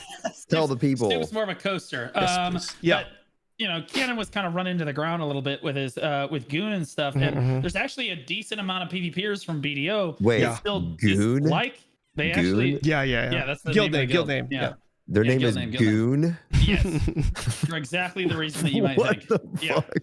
Yeah, you're exactly the reason that you might think. Like we're like goons, like you're a bunch of goons, or like goon. GOON. I don't know. I know, but there's two meanings of that. The worst thing that goon could imply, and then go with that. That's what I'm gonna say. That's kind of where you're at. But like Kanon, you came over. You did complain about these people hunting you, and then a lot of people credit you with like the open world changes, like the one-sided deck changes, and they're like, Kanon ruined our game. It's literally so stupid. It's literally what. It's so stupid. It's dumb. It's really stupid. Yeah, it's funny. We had open world PvP for 7 years, and then Kanon comes in for 2 months, and now we have nothing. So I'm curious what your take is on that. My take personally is that a content creator cannot change the game. That's not our, especially for BDO, where they don't listen to anyone from BDO. It doesn't matter who you are, but like those changes were already going to come through anyway. I've talked to Perlibus about this. And this is why I kind of want to clear this up a little bit. Sure. Like I talked to B about it. Those changes were coming through regardless. It just so happened that Kanon was kind of going through his thing and you kind of landed with blame. So, what's your take on this whole situation? So like one thing, like you guys know this better just as well as I do. The thing about being a content creator is that you're always gonna have people that just say fake news shit, right? For the better, and sometimes even to your benefit. Some people will be like, dude, Kanon, he was ranked #1 in Korea Arena, and like as good as that sounds, I'm kind of like, bro, that's fake news. You know what I mean? Like it goes both ways, right? So it's kind of funny. So it's like for me, I didn't respond to a lot of stuff just because like even in Throne, you know, Kanon killed PvP in Throne. That was the same thing when we won the castle. The reality is you're just gonna always have people that kind of hate on you. So like my take is really simple, right? So like as you know better than anyone else, Blue, because like you're involved with part of the content too. But I obviously I had obviously had nothing to do. I had obviously nothing to do with those changes. And if you actually look at the timeline, before any of that drama happened, the guild deck changes already went through. It actually went through before any of this even happened. And I actually remember I was grinding in not Histria, sorry, the place that's south Medea, Kratuga. I was Kratuga. I think Kratuga. Okay. I think I was grinding Kratuga. And they're like, "Yo, did you hear that the guild deck changes are coming in?" And my response to that on the stream was like, "Oh, I don't know if that's a good change." Like I actually said that, right? So like the narrative of me pushing for those changes and those changes being pushed because of me is just like, if you believe that, you're actually fucking stupid. You're actually stupid. I'll be honest. So like, as far as like what I have a better question. Though. Yeah. Why do you always find yourself in these dramas? Like, how do you get into these? It's because it's like PvP. It's like PvP. It's like the PvP thing, you know. Like, I don't. I guess I had PvP with Do Work HKK, right? I guess that was PvP too. But I'm just saying, like, you know, like, what are you saying? Like, are you talking shit or something? Like, okay, so here's kind of what happened to kind of break it down. Like, and I won't go too long on this because it really is as simple as what I'm gonna say it is. There's a group called Goo. They're a really toxic group to certain people. I'm sure they're nice to some people. I don't know. But they were essentially stream sniping me on my stream, not like just kill they were saying that like I'm very sensitive, Care Bear, I hate PvP, all that stuff, whatever. But they were stream sniping me to the point where I couldn't actually play the game. Like even on my alt, they would follow me, hold signs, and say things on the sign that was obviously I wouldn't want to show on stream. I mean, not like anything like racial to that degree, but just like stupid shit, right? Like clearly harassing, and then like they would get their entire guild to just constantly just, you know, prevent me from even playing, even on my alt, right? So it was as simple as like me I just reported them. It was that, like, of course I was annoyed at the time because like, bro, I'm like, dude, I'm a single player. You bring this entire guild in to we just all go through this. Yeah, it's fine, it's whatever. So I just simply reported them, and where it was different in my case is I believe that this was directly related to the fact that they just made those guild deck changes. They actually got suspended, and I understand some people were like mad at me for getting special privilege, but my response to that is like, that's not like my fault, right? Like I just did what I'm allowed to do, which is report them, because they're stream sniping to the point where I couldn't play, right? That hurts my content, and I just couldn't play. So like I reported them. Pearl Abyss decided to suspend them for a few days, and they got extremely salty about it. So they went around just telling people I'm a PvE Care Bear. Dude, I just knocked them on my horse once. It was one person, and I got banned for it. Like, do you really think that Pearl Abyss would ban someone or suspend someone for simply flagging on someone and knocking them down? And then they were like saying, oh, Kanon was saying, you like just report people if they flag on you. I'm like, dude, if you've played BDO with me on the C region, which I have 12,000 hours on, everyone for the C region knows that I literally lived on Arsha. All I did was PvP. I was an Arsha Andy. Like 70% of my gameplay time was just living on Arsha, right? So I love PvP. So and then people are like saying, dude, Kanon hates PvP, killed PvP, saying it's bad, and then goes to Throne. It's all about PvP. What the fuck? I'm like, well, why do you think that's the case? I'm obviously not against PvP. I think the guild deck changes, for the record, are bad for BDO. I think them taking away PvP content is bad in BDO. I think people that are bitching and crying about getting killed in Arsha, they're fucking bad. Like, I actually share that sentiment. Like, you guys are being Care Bears. Stop being a little bitch. You know, like, you even asked me, what do I think about Eclipse? My response to that is essentially, it's intended gameplay, bro. Like, it's not, you know what I mean? So that's pretty much what happened. And they got pissed because I guess they'd never been suspended before. And they just pretty much rallied up some people in the BDO community and just kind of gaslit them with some weird ass narrative saying like, I'm close with the owner, like Jay himself, and then he watches my streams. I'm like, motherfucker, I don't know any of this shit. Like, I heard you guys hung out though. I did hear you guys hung out. I heard. I think that Jay Kim information. Yeah. So like the Jay, you know the girl, what's her name? JJ. Yeah. JJ is the only Jay I know. So my interaction with now works for NCSoft. Yeah, which now works for NCSoft. So I think I think so like me, so Jay telling me that she has watched my stream before got turned into Jay himself has a relationship with me and watches my shit all the time. Like this is how like shit just gets skewed, right? By the way, I did get to meet Jay when I visited Pearl Abyss's headquarters in Korea. I didn't even know Jay Kim. Yeah, I did, but I didn't actually know who he was. Like, he came in, said hello, shook my hand, and I looked at the guy that I was with. I was like, who is that? And he's like, bro, like, you really just said hello and that's it? I didn't know. I didn't know who he was. He just said hello, and I said hello. I shook his hand, and that was it. And then the people I was with, the CMs I was with, they're like, bro, you didn't have to ask. You didn't ask any questions or anything. Like, that was the guy. I was like, who's the guy? He's like, that was Jay. I was like, oh, that's Jay. I was like, shit. Like, that's my interaction with Jay. That was the only interaction I've ever had with Jay. But to be clear, I get the frustration with people saying, Kanon got special treatment, because like if it worked if that frustrated you, then there's honestly nothing I can do. I understand that sentiment, but like I felt like I just had to do what I had to do. I just reported them because they were being too much, and they just happened to get suspended. And it's just literally as simple as that for me.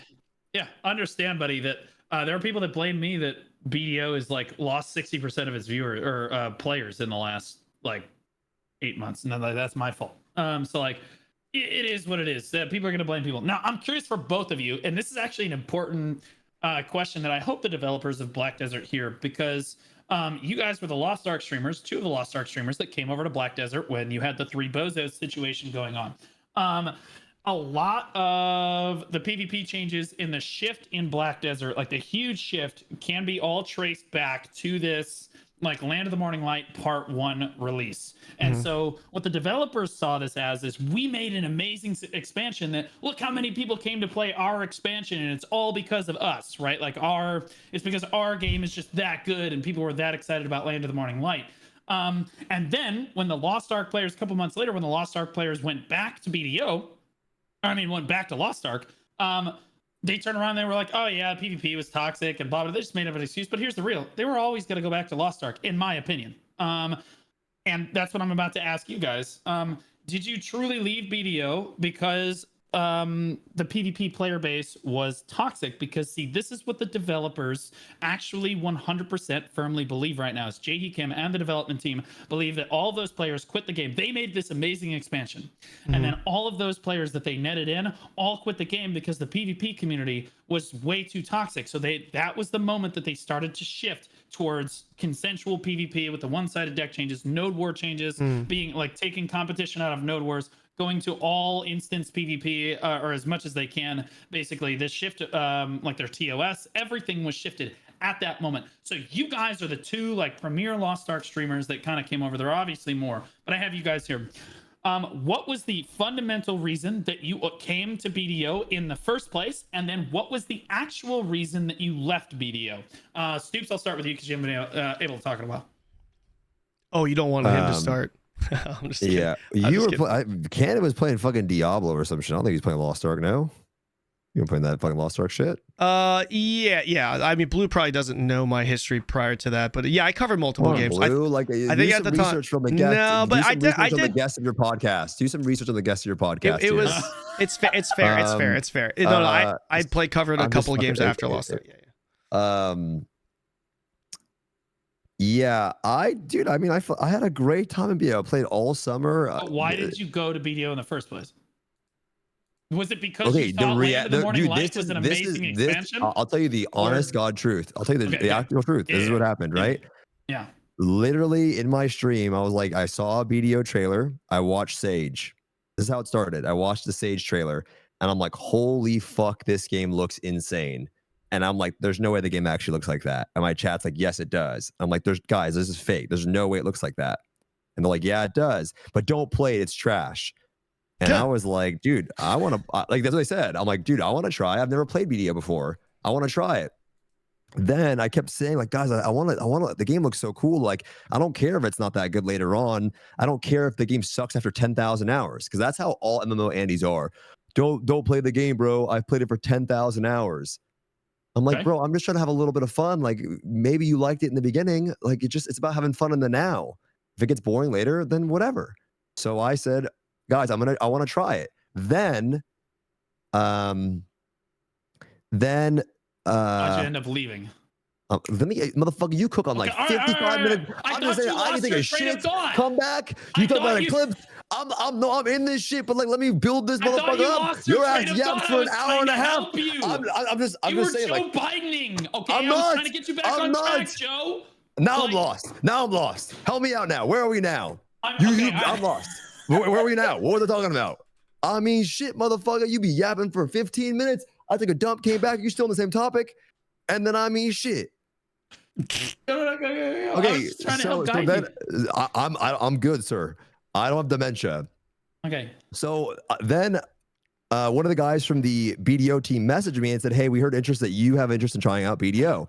And I said, yeah, maybe we can work something out. And then they actually crafted me a deal to play the game for like 3 hours or something like that. And so when I went into the game, I knew Ellie had played before. Ellie took me around the world of BDO. She like rode me around, showed me some funny like stuff, and I had a great time when I was streaming. It was hilarious. It was so fun exploring the world and all the funny. And I didn't know BDO had like just all the other things that people were telling me, oh, the game's so bad, don't try it. But then I'm like, wait, you can play music in the game. There's people like playing instruments. It was just a vibe. It was actually so cool to see everyone hanging out in the towns. And like, that's something you don't really get in Lost Ark, is that sense of community. And if I had listened to everyone tell me the game was so bad, I wouldn't have enjoyed it. So then they ended up offering me to come check out. I played for like a few days. I knew I was busy in Lost Ark. I said, I don't have time to play right now. They offered me another thing for Land of the Morning Light for 3 hours, and I was hooked. I went to Land of the Morning Light. I tried out one of the bosses, and I was super hooked. And I played for 2 months. For about 2 months. I knew at the end of the summer I had a Lost Ark update, but there was downtime, and I got to enjoy it. And why I stopped playing was I went to go play something else. And I feel like that the reality is like everyone, it's why did you stop playing the game? Like, dude, sometimes you go play something else. It's not there's anything particularly wrong with the game. It's normal to have interest in playing other games. And I feel like in particular, MMO players are so hyper obsessed. Like they invest themselves in the game and they have their identity in the game. And it's like, if you stop playing the game, there's something wrong. It's like, bro, I'm just gonna go play something else. I'll come back when there's something cool to check out. And I will still go check out BDO if there's an update that looks cool or a class I want to play. It's not that deep for a lot of other games. Kanzo's like, oh, you're not on Throne. You're not on Throne. Like, bro, I'll log in. It's like when have I said that? What? You said at the beginning of the podcast. At the beginning of the podcast, I will timestamp it in the comment. I will. What did I say? This shit, right? No, you're gonna post this shit, right? I'm gonna timestamp that motherfucker with the frick you. That's what I'm about to do in the thing. What are you talking about? Blue, I know you're playing the game. Stoopzz not so much. You said. Yeah, but you're not. You haven't. You haven't been playing. Is that wrong? Am I wrong? But you said, Stoopzz, you're not. That's what you said. You said not so much. You said not. Are you? I was on. Yes, I was on. We did the little Halloween dungeon together. I feel like I'm having a fight with my girlfriend right now. That's what it feels like. That's what you get. That's what you get. Throw me under the bus like that. I didn't throw you under the bus. How many? Okay, hold on. Okay, Stoopzz, let me ask. Okay, fair. Okay, fair. Let me just ask you one question. Just answer one question for me. Sure. Look at it. How many hours? Look at it. I'm looking at it right there. Just how many hours of Throne have you played in the last 7 days? Probably like 7. Let's see. What do you want me to do though? Like, really? Hold on. Time out. Have you really even played 7? Yeah, I'm not looking right now. He's like, I'm not logged in. I can't see. Well, I'm selling kids in Lost Ark right now. Okay. That's all okay. Where it doesn't? How do you check past? How do you check the past? I have 170 hours total, by the way, with not playing in the past fucking week. Okay, you said you have 225. I dumpster on you, Blue. Okay, I dumpster on you. You know that the integer 225 is greater than the integer 170, right? Yeah, but you on that shit all the time anyway right now. Log in the game, bozo. I'm just saying, log in. Okay. Yeah, that's what I thought. Yeah. But what I will say, this is what you get for throwing shit at you. You've been throwing shit at me this whole podcast, by the way. Yeah, I love it when people throw shit at me. Why are you not throwing enough shit at me? What I will say is there's just not much to do in Throne right now. Realistically, there is not. You know, there is not much for me to do outside of doing my contracts. I'm super geared up. Realistically, if I want to get my traits, I'm going to buy them. That's the truth, right? Like, I'm going to buy them. So I could log in, I could do my contracts and just, you know, attend some PvP events. And our server has not had the best of PvP yet, right? That's the truth. We haven't had any really good PvP in the past couple of weeks since we moved servers. So, you know, really, that's because you're not there. Ask your own guildmates. That's literally what they be saying. Don't listen to him. The guy sucks the dick at the game. I don't know your own guildmates. They said that's true. Okay, let me just ask you a question. Do you know what the current fight is right now on our server? Renflee. Yes. And them alliancing with other people. So, bro, you like, how are you gonna say the PvP on our server isn't good when you haven't PvP'd on our server since the Lost Ark Ignite servers went off? Like, you haven't actually shown up to a single conflict fight, and you're saying the PvP.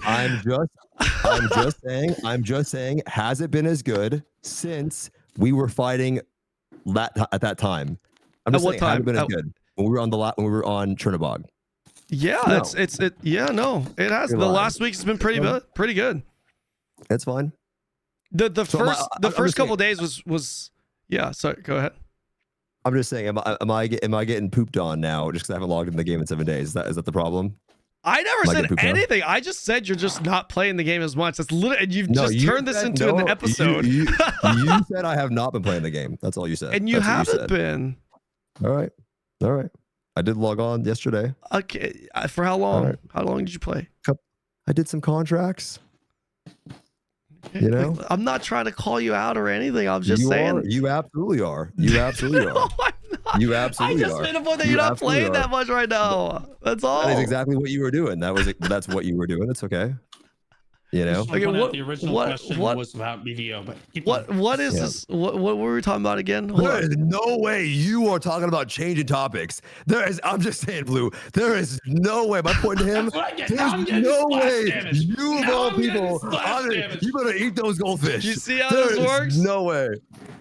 I'm catching splash damage. That's what I get for opening my mouth. Yeah. As you were, Kanon, keep blaming him for literally not logging in for anything or any PvP whatsoever. Continue. You were saying there is no way. But no, the point what I was saying is that, you know, I just play games when there's fun things to do, and it was the same thing with BDO and it's the same thing with Throne. There isn't really that much for us to do, right now. And that's, I would say, for the majority of people, when they launch new content, you get more people playing the game. And when there's nothing really going on, except your really hardcore enthusiast audience, sometimes there's nothing wrong with the game, right? So to your point about the developers, sometimes there's nothing wrong with the game. It's just there's nothing really to do. And I think that's the case for a lot of people that do play BDO, right? The next thing I can go do is if I'm a hardcore enthusiast, I can go farm for 50 bill to go buy an item. Or I can just wait for the next update or something fun to do. Yep. So, what was the original question again? That was his question. It wasn't the PvPers that forced you to leave, right? Of course, yeah. Okay, so Kanon, what was the reason that you ultimately got into BDO at that moment? Yeah. And then what was the reason that drove you from BDO? My answer is going to be a lot shorter. It's pretty simple. Like, so before I went, so I played a lot of BDO before I got back into BDO. Like I said, I have like 12,000 hours on the C region, right? So it was like a fresh start. At that time, so like my whole goal with content was to try and cover every game I could, right? And I actually told Stoopzz about this before both of us even got back into it. I actually told him, like, off stream, I think BDO is one of the best MMOs I've like that's out there. It might be the best MMO right now. Like I told Stoopzz this, and I told him it's one of my favorite games. It really is. It's a great game, and I told him, dude, if I had viewership with BDO, I would definitely be down to play. Like, you remember that conversation, right, Stoopzz? So I mean, Stoopzz is lost. He's not listening, but I had that conversation with Stoopzz. No, I'm and listening. You right, said it was a short answer, so I'm locked in right now. So, okay. So Jesus Christ, why you gotta call me out like this, man? That's Stoopz's style. That's what he does. That's his style. I got you though. I got you. That's what he does. That's what he does. No, you did. You did say that to me. Okay, I agree. so I went into BDO during it, like it was like a surge, right? So when I went to BDO, I said, fuck it, I'm gonna try it on stream, and I had viewership. So I was like, okay, well, I get to play a game that I genuinely like, and I'm getting viewership with it. That's why I started, right? So that kind of movement started with Stoopzz. I think Stoopzz was the first person that went and tried it. And I saw him try it, and we shared a lot of viewers at the time. So I was like, fuck it. I mean, shit. I'll go. It's popping off for him. So let's see how it goes for me. I actually feel like I got incredibly lucky with my viewership with BDO. I was not expecting it to randomly be that high for that period of time. You're a good streamer. Thank you. But yeah, I don't know. So that's why I started. When me exiting, it's really simple. And I know there's a lot of like, you know, they drove him out, but I actually continued to stream BDO as my main content on Twitch, even after the drama for a while. And when I stopped before the KR launch for Throne Liberty. So the real answer as to why I stopped streaming BDO was because Throne was around the corner. I mean, like that was always on the agenda. Even without the whole goon drama, I was going to stop streaming Throne or BDO at that time to start preparing for Throne. That was always my plan. Yeah. Yep. I just wanted to make that clear. Now, in order to keep up with my reputation as the pivoter, I'm actually trying to break Stoopz's ankles with how hard I'm pivoting here. But we haven't talked at all about Ashes of Never Being Created. Yeah, I wanted that. Yeah, the Alpha 2 that content. was. Yeah. You're a lot better at hosting this shit than I am. Oh, it's because I run a podcast for BDO I know, too. I know. It's good. I have to herd like cattle, like it's good. Blonde Bear and Jay Coon. Like, yeah, it's good. I love them. I like it. But like, I'm curious. I have not played the Alpha 2 because I've had like things going on in my life the last couple of days. So I'm curious what your guys' impressions on the Alpha 2 are. And then like, how much did you pay to get access to the game? And then like, what's your thoughts on the Alpha access? So I paid $700 total. I did. That was yeah. Wait, so what? Yeah. So I paid $350. I paid $375 back in 1983 for the package that got me access to it. That. Yeah, and I bought another one for my head mod so that we could play together for Matienente. Yeah. So okay. Yeah, that's what I did. I got the 300 and something one or something. Yeah. Yeah. Oh my god. We got the same package. Do you feel that you're getting your money's worth for play testing a game for $700? As a content creator, for sure, I'm gonna make money off of that, right? But as a gamer, definitely not. For sure, not 100% no. I mean, that is the fact, and all on top of the fact. Okay, so the pre-order package is whatever, but like them selling Alpha 2 access for that price tag without including the game.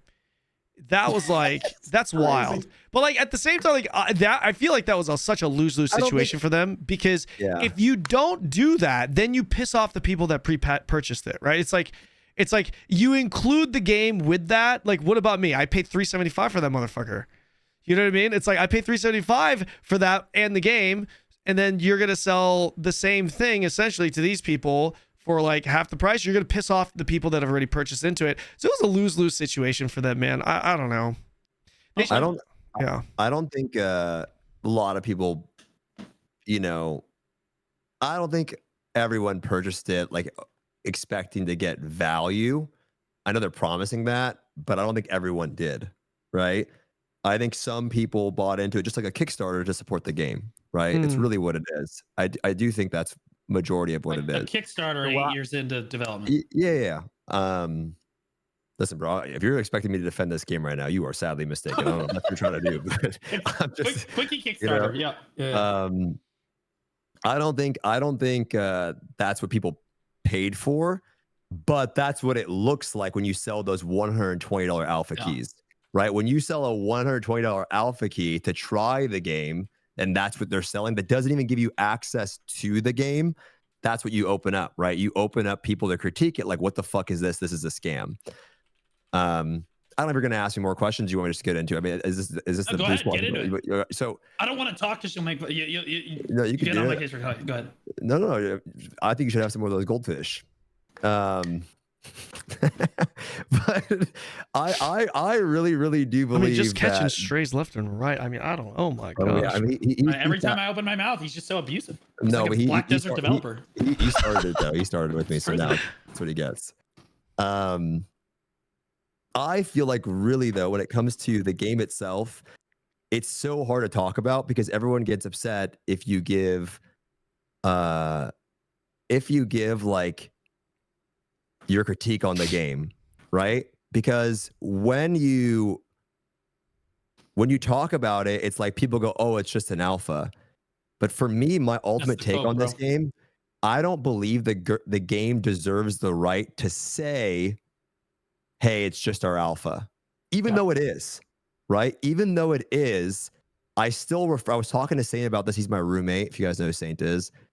We were in the car ride, and yeah, you can say, "Hey, it's the alpha," and I do understand that, you know, for it, that's what it is. And they said, "Hey, reminder, it's just an alpha. Hey, reminder, it's just an alpha." But if you go back, and anyone that's been following the game for a long time, and I have, that guy had very high praise on his own game while also speaking down about a lot of other games. So he put a lot of the pressure on himself, right? He has done that. You can go find them. I'm not making this shit up at all, right? He's specifically New World. The guy dumpstered all over New World, right? Yeah. And so, again, I supported the game. I wanted to do well. I gave it the game my money because I really wanted to just fuck it. I like MMOs. I just want to make that very clear. But when it comes to the actual game, if I gave you a year to make I told us to Kanon, write a paper, right? It's your term paper, whatever. It's a year, okay? And it's time for you to review. Now, after a year, it's draft time. And you turn in a paper and you go, "Oh, it's just my rough draft." It's like, motherfucker, you had a long time to make this rough draft. It's not like you just learned about it 3 weeks ago, 4 weeks ago, 5 weeks ago, 6 months ago. I gave you over a year to make this draft. So although it is a rough draft, you had plenty of time to work on it. And if that's what you have to show, it's not going to instill a lot of confidence in the people that want to play your game, right? Because now I'm wondering, how long is the development time going to take? How long is it going to take you to fix these issues? And there are, for me, I know I'm going off about this, but I do think it's important to talk about. There are some stupid glaring issues in the initial part of the game where, for me, I've always been, as a player, you see anything in a game, and I know a lot of people can relate to this. You see a bug, you see something or whatever, a quest, and you always go, how the fuck can they not fix that? Yep. Like, how is that? It's so easy to fix that. How do they not? Right? That's the feeling I got with the AI voice. You're showcasing the alpha. I get it's an alpha. It's the intro quest, and the AI sounds worse than ChatGPT. It's embarrassing how bad it was. It was fucking really bad, right? And so it's like, why even have it? You would think that if you're going to showcase it with an NDA lifted, you would not have that. You would take it out. It sounds too bad, right? But they kept it in anyway. And so for me, that's like what the guy praised himself on, about being, you know, hey, this is a game that MMORPG players deserve. Those are his statements, like not mine. Yeah. Right. And then if that's what you have to showcase, I'm not gonna have a lot of comments going forward. Now, granted, if from now on, for whatever reason, maybe they had to restart the game, if they start whipping out updates like next month, and they start fixing all of these things and making changes and adding content, and the questing feels better and the progression feels better, the mob, all of that's better, I will say all good. Like I will take it all back. But I'm only going based off of what they've shown so far. And what they've shown so far is that, you know, because I know what Kanon's going to say. I know I've heard him say this. I know what you're going to say. You're going to say, well, you know, I had low expectations. Like, he built the expectations on himself, right? Like, it's not like I understand it's a small studio. He did not pitch it like that to the people, right? And so I'm not saying it's a scam, but I think it's a very clear case that if me, you, and the boys were hanging out and we're like, dude, like, we could make a sick game together, right? And we start thinking about all these systems and things that you could do and how you could make a game really good. We could brainstorm all these ideas, but when it comes to putting it on paper and submitting that rough draft, it'd probably come out like, what the fuck is this? And I feel like that's a little bit of what we have here, right? That's my ultimate opinion on it. Yeah, I just want to point out that they said that the Alpha 2 is actually going to run until launch, and they're just going to do like patch updates, I guess, for it, and like reset it every once in a while. And do you know what we normally call that in the business? It's a live service game. Yeah, kind of crazy. Kanon, what's your take on Ashes so far? Yeah, so trying to figure out how I would word this. Right now, there's a lot of bugs. I think the biggest so personally I actually have fun with the game. I felt like the combat was better than what I had seen. It just felt pretty fun. I genuinely just had fun with the game, but the game is in a very bad state. It's like it feels like an incomplete game. You know what I mean? It really does feel like the game is broken. That's the best way I could put it. And that's not me shitting on the game. That's just me. It's like everywhere you go, every movement you see, there's something wrong. My character had transparent frames on her throughout my entire playing experience. I couldn't even see her full model covered. Like I'm talking like her skin, you know, like her neck would be transparent. You know what I mean? Yep. We had like when I'm walking with Maddie never walked straight. My friend that I was playing with, he was constantly zigzagging. I have a really funny clip about that because he was like, "What the fuck you talking about, motherfucker? I'm walking in a perfectly straight line." In all my screen as he's saying it, he's going like this. It's the funniest clip ever. So and you know, and then like, you know, I see S-Fan's video where he's talking about it. Literally his character is not moving at all, and he's on his horse and his horse is just gliding. Yeah, I saw that. Right. Yeah. So the game is obviously broken in that regard. It's not good enough. So like for me, right, I think if I'm going to be reviewing this game objectively, doesn't matter where you came from, doesn't matter who you are, after 8 years, Ashes of Creation right now is behind the ball. It's not good enough, period. Yeah, if sure. if you find offense to that, then I feel like you're part of the problem, because you should be pushing them to fix their game and make it better. I think they can fix their game, and I think the canvas is good. So now I get the sentiment, because if you were to add context, the reality is, and this is why I'm a little bit more positive about the game, is because like what Steve said, my expectation of the game was lower because I looked at the company for what it was. I looked at this as literally some random bozo saying, with zero experience in game dev, with zero experience in MMO RPG business, saying, I'm going to fucking make a game. It's no different from me saying right now, I'm going to make an MMORPG, right? There's a reason why people expect Riot's MMO to be good. It's because of everything Riot is. They have funding, they have expertise, they have experience. Ashes of Creation, Intrepid, and I know he promised all that stuff, and that's like to me that's just noise. Like I literally looked at this as some random guy, small budget at first, right? Small team for the longest time, and they came through, and the excuses that they're making is, oh, they pivoted away, they had to redo the thing on Unreal Engine 5, you know, they had a small team at first, and all of those are valid points, right? But in the eyes of the people that are expecting a AAA polished game, that shit doesn't matter. But if you're someone that is supportive of their company and their vision, then of course you're going to be more lenient to that, because you understand the context of this being a team that was literally just some random guy starting it. And there's no way, like if you ask me, hey, do you think that Intrepid, aka Steven, and these 2-3 people who's on his team, whatever, doing a Kickstarter MMO, do you think this is going to be the next MMO that's at the level of like Riot's MMO, that's at the level of Blizzard's next MMO, whatever that may be? My answer is, of course not. It's gonna be garbage. It's gonna be shit. You know, of course. What are you talking about? You know what I mean? There's a big, you know what I'm saying? Like, that's the truth. It's that was my perspective. So my standard and expectation of the game was way lower. I wasn't expecting a AAA polished game. I was expecting exactly kind of what I got. I'm not surprised that that's the current state it's in, because also 8 years, I know it's a long time, but games take anywhere, like major companies that have experience, structure, the backbone, everything that's already there, those games take anywhere from 8 to 15 years, or those companies will take 8 to 15 years to actually do. Of course, even shorter. So like, you know, there's some that have been shorter. So I'm just kind of giving it a range. Like, so it's like, I think maybe 6 to 15.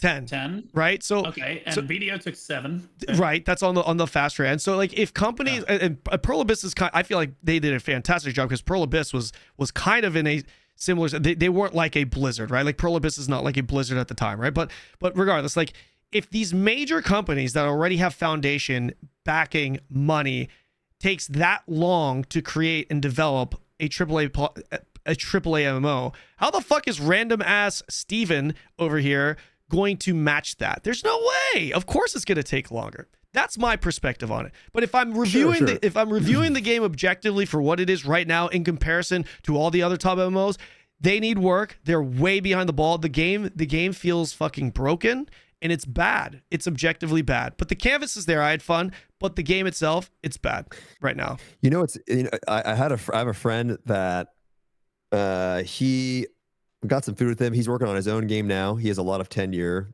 at another studio. I just don't want to say any names because it's like not a good idea. Yeah, no names. Yeah. He was offered to work over on the game, right? On Ashes as a developer. And he said he didn't want to go because they felt at the time the studio was too green and that the idea of the game was too large.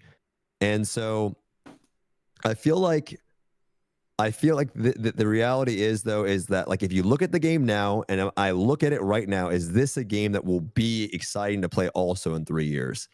You know, if it releases then. And so they've got a huge uphill battle to go. Yeah. You know what I mean? So can I add one thing to that? It's actually a really good point that I forgot to mention. I think the biggest challenge for Steven and his team in Intrepid is for them to get this game to be ready for launch, not broken. So like actually to polish this game up before it gets outdated.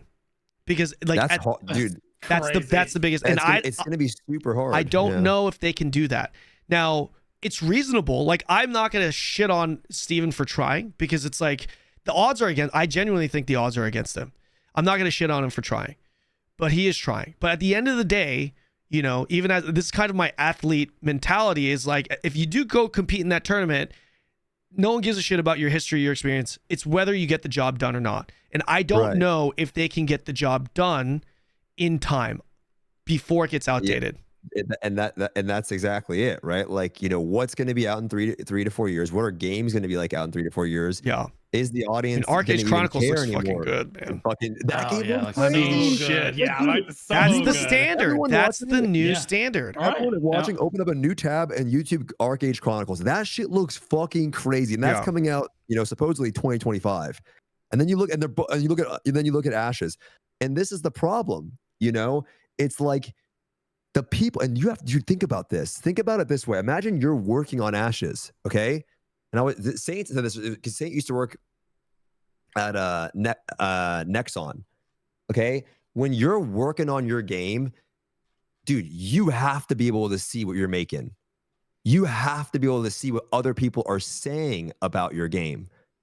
And if people are shitting on it, dude, like I'm not trying to make it. I really, again, I'm rooting for this dude 100%. Yeah. I really want to like this. I know like maybe he sees it's offensive. I really am. But dude, you know that he looks at his own game and goes, fuck. Right? Like this is not what I have in my mind of what I wanted to make. Right? And that has to be fucking passion crushing for some people on the team. They're making these dungeons. They're making these abilities. This shit looks terrible. They're making these models. This looks awful. These zones are the networking guy. This shit's so laggy and right. And everyone's shitting on it. How do you wake up and then go to work and be like, all right? Some people will be motivated, right? Like some people will be like, fuck it, I got to turn this around. But some people are just going to show up to collect a paycheck. And that's when a lot of the soul gets sucked out of the game. Because when people start showing up and they're getting shit on, they're like, all right, this is just a game on my resume. Yep. Right? That's it. I worked on Ashes for 4 years. And dude, it's fucking rough, man. I'm not happy to say this about the game, but I'm not going to sit here and pretend that like what I'm looking at isn't a little fucked. And so I really am rooting for it. I really am. I'm going to try it every test, and I hope they make changes. But holy shit, bro, you got to start stepping it up now. You got to start moving fast now. I did hear that they are starting to ramp, which makes sense. Like the more funding you get, the longer you're around, your decision making is going to be better as a director. You know, like the thing about Steven is he now has 8 years of experience, right? So like, I feel like they're right. Like his performance, their team's performance is probably going to be better now than they were. So let's hope it's at the level it needs to be to get this thing going. Right. That's about all I can say.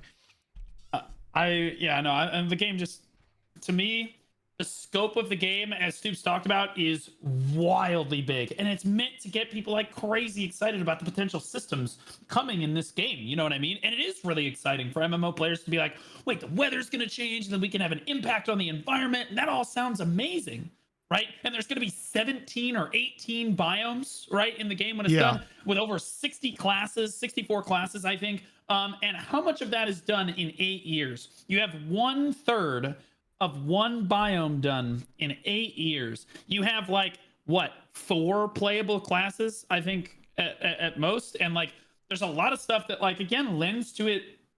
I'll say the word, lends to it looking like a scam, because like they show these like game like oh yeah, look at this cool bunny hopping and this cool thing that we have going on. Or like, look at the desert that we've created and stuff, and they haven't even started development on this stuff. They're promising the world, and in 8 years, this is what we get. And and then you're charging people, because he said at the start, he said it would come out of his own fortune, because he always does the podcasts from his multi-million-dollar mansion. But he said it would come out of his own fortune if the 10 million in Kickstarter funds was not enough, and then we have $600 for an alpha test. What are we talking? Like, we need more testers. Well, if that's the case, wouldn't you make it free? Let's not beat around the bush. He needs money, though. They need money. Yeah. They have 200 employees or some shit. Say that, right? I mean, he's almost homeless. Yeah, he's almost homeless. They need money. Like, they're like, how are they going to hire 60 more employees that don't do anything all day? You know what I mean? If they're all only coming in once a week, but you're paying them for 7 days. Here's the thing. Here's the thing. You know, you look at it. You look at Throne. It is incredible that they flipped that game. That, you know, Throne was 10-year development, 11-year development. There, people were saying the same thing, but they flipped. They was supposed to be a YouTube Project TL. That was the original Throne. It was an over-the-head fucking Lost Ark competitive. Yeah, I actually remember getting an email. Like a shit? pitch about. I remember you. Do you remember that? I got contacted by NCSoft. Yeah, when we were hot in the Lost Ark, we got an email from NCSoft all about that. And I was like, how the fuck did you get? I remember that. Yeah. Wow, they contacted me. They were targeting Lost Ark streamers to promote Throne and Liberty. I remember that. Was that at the time? Email? It was real. Wow. Yeah, they were getting ready to sponsor it, but but then they were like, yeah, we're discussing some things internally. I remember you called. They pivoted. Yeah, they pivoted, and then they flipped it to the in a pretty quick kind of time. Yeah, and then they did the auto farm thing, and then they had to change the combat to be able to move while attack, and and so that's a studio, because at the end of the day, people are, you should on NCSoft. I mean, it still is a veteran studio. It is, right? So they can 100%. Pivot and make the changes in a short amount of time. This studio probably can't. That's what I'm saying. Yeah. Here's the thing, man. How many good game developers are there out there? It's still a new industry. And if you're good talent, you have a lot of options. Yeah. You know what I mean? Exactly. Why would you, if you're really good talent, go to Intrepid unless they can pay you a fuckload, right? You would go to somewhere else that's going to pay you with a solid resume, like experience. You could go fucking to any major company that is going to be a banger. So for them, it's a big uphill battle, man. It really, really is. So again, I'm rooting for him. I really am. Why would I want this game to fail? I want it to do well. I hope they can make a good game, and I hope all the things that he says he wants to do. I really am. But I hope in this next year they start really turning it up, because if they don't, it's what Kanon said earlier. It'll probably look really outdated by the time it comes out. And then what? I don't want MMOs to fail, man. It sucks. No, we don't. Yeah. We do not want them to fail, but we also want them to release at some point. And like that's the thing, is that like you're investing. It's almost, you should consider Ashes of Creation an investment, really, because like you're investing money into what essentially amounts to the bank of Stephen J. Sharif, so that your grandkids can have a good life. You know what I mean? Because like they're gonna have a great time playing Ashes of Creation. When you say investing in the bank, do you actually think it, like, when you say, do you really think that he's? No. I don't think he's pocketing it all. I think that he is someone that has made a lot of money in the past. He had a lot of money before Ashes. But like he also understands the MMO community pretty well. And he understands that you'll never make these people happy. So I think that he's got a delicate system going on where all he does, it's really simple. You promise them the world. And then you say, hey guys, look at this cool like 15 minutes of gameplay that we can show you. Can we get some feedback on that? And then like the community spits like 50 ideas at him and he goes, oh, okay, yeah, we'll do that. And then 3 months goes by and then he comes back and he's like, oh, yeah, we fixed that one thing that you told us about. And then here's this new thing. Can we get feedback on this? And then like it just this can go in circles forever. The MMO community will never be happy. You can't make everybody happy. So at a certain point, as a developer, and Intrepid needs to learn this, unless they want to be called a scam repeatedly. Like it almost looks like they're doing it intentionally. Is a scam fair? Yes, they have. No, it could be. I don't think it is, but I mean, you think a scam is fair? It really does. It looks more and more like a scam to me, like every day, because like again, here's the thing: if we deep, know, do you feel like they've delivered? Like, did you call what is that? The Pantheon game, Chronicles of Illyria? Did you call that a scam? Because they technically delivered. You know what I mean? Like technically they gave you a game. Is it technically a scam? Right? Or would you call it a scam? Because like. This is what like people are paying millions. What game you talking about? What the fuck are you talking about? No, I get your point. I get your point, Blue. Yeah. I think I get your point. I think it's warranted for people to be to speculate that. I think it is, but personally, I don't think it's a scam. I think they're gonna release it. I hope that they release it. I honestly do. Dude, the scope that they're promising, it could be the best MMO in the genre.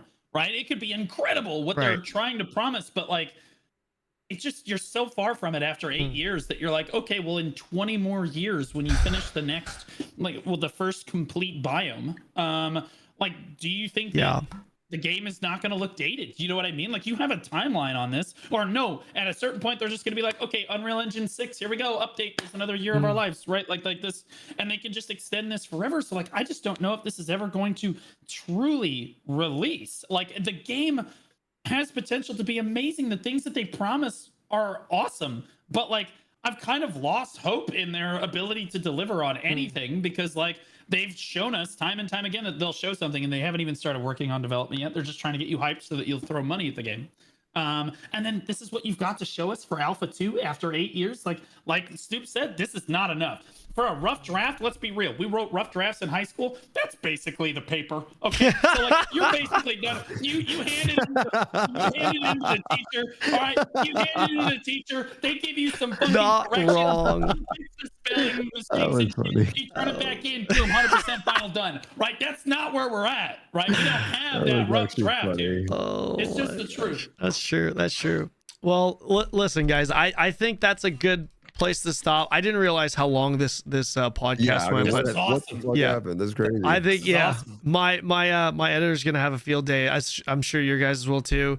But we're gonna wrap this up here. Whether you're watching on Twitch or on YouTube, I hope you guys enjoyed the show. Please let us know what you think in the comment section below. Wherever you're watching this, I'll be uploading it on my channel.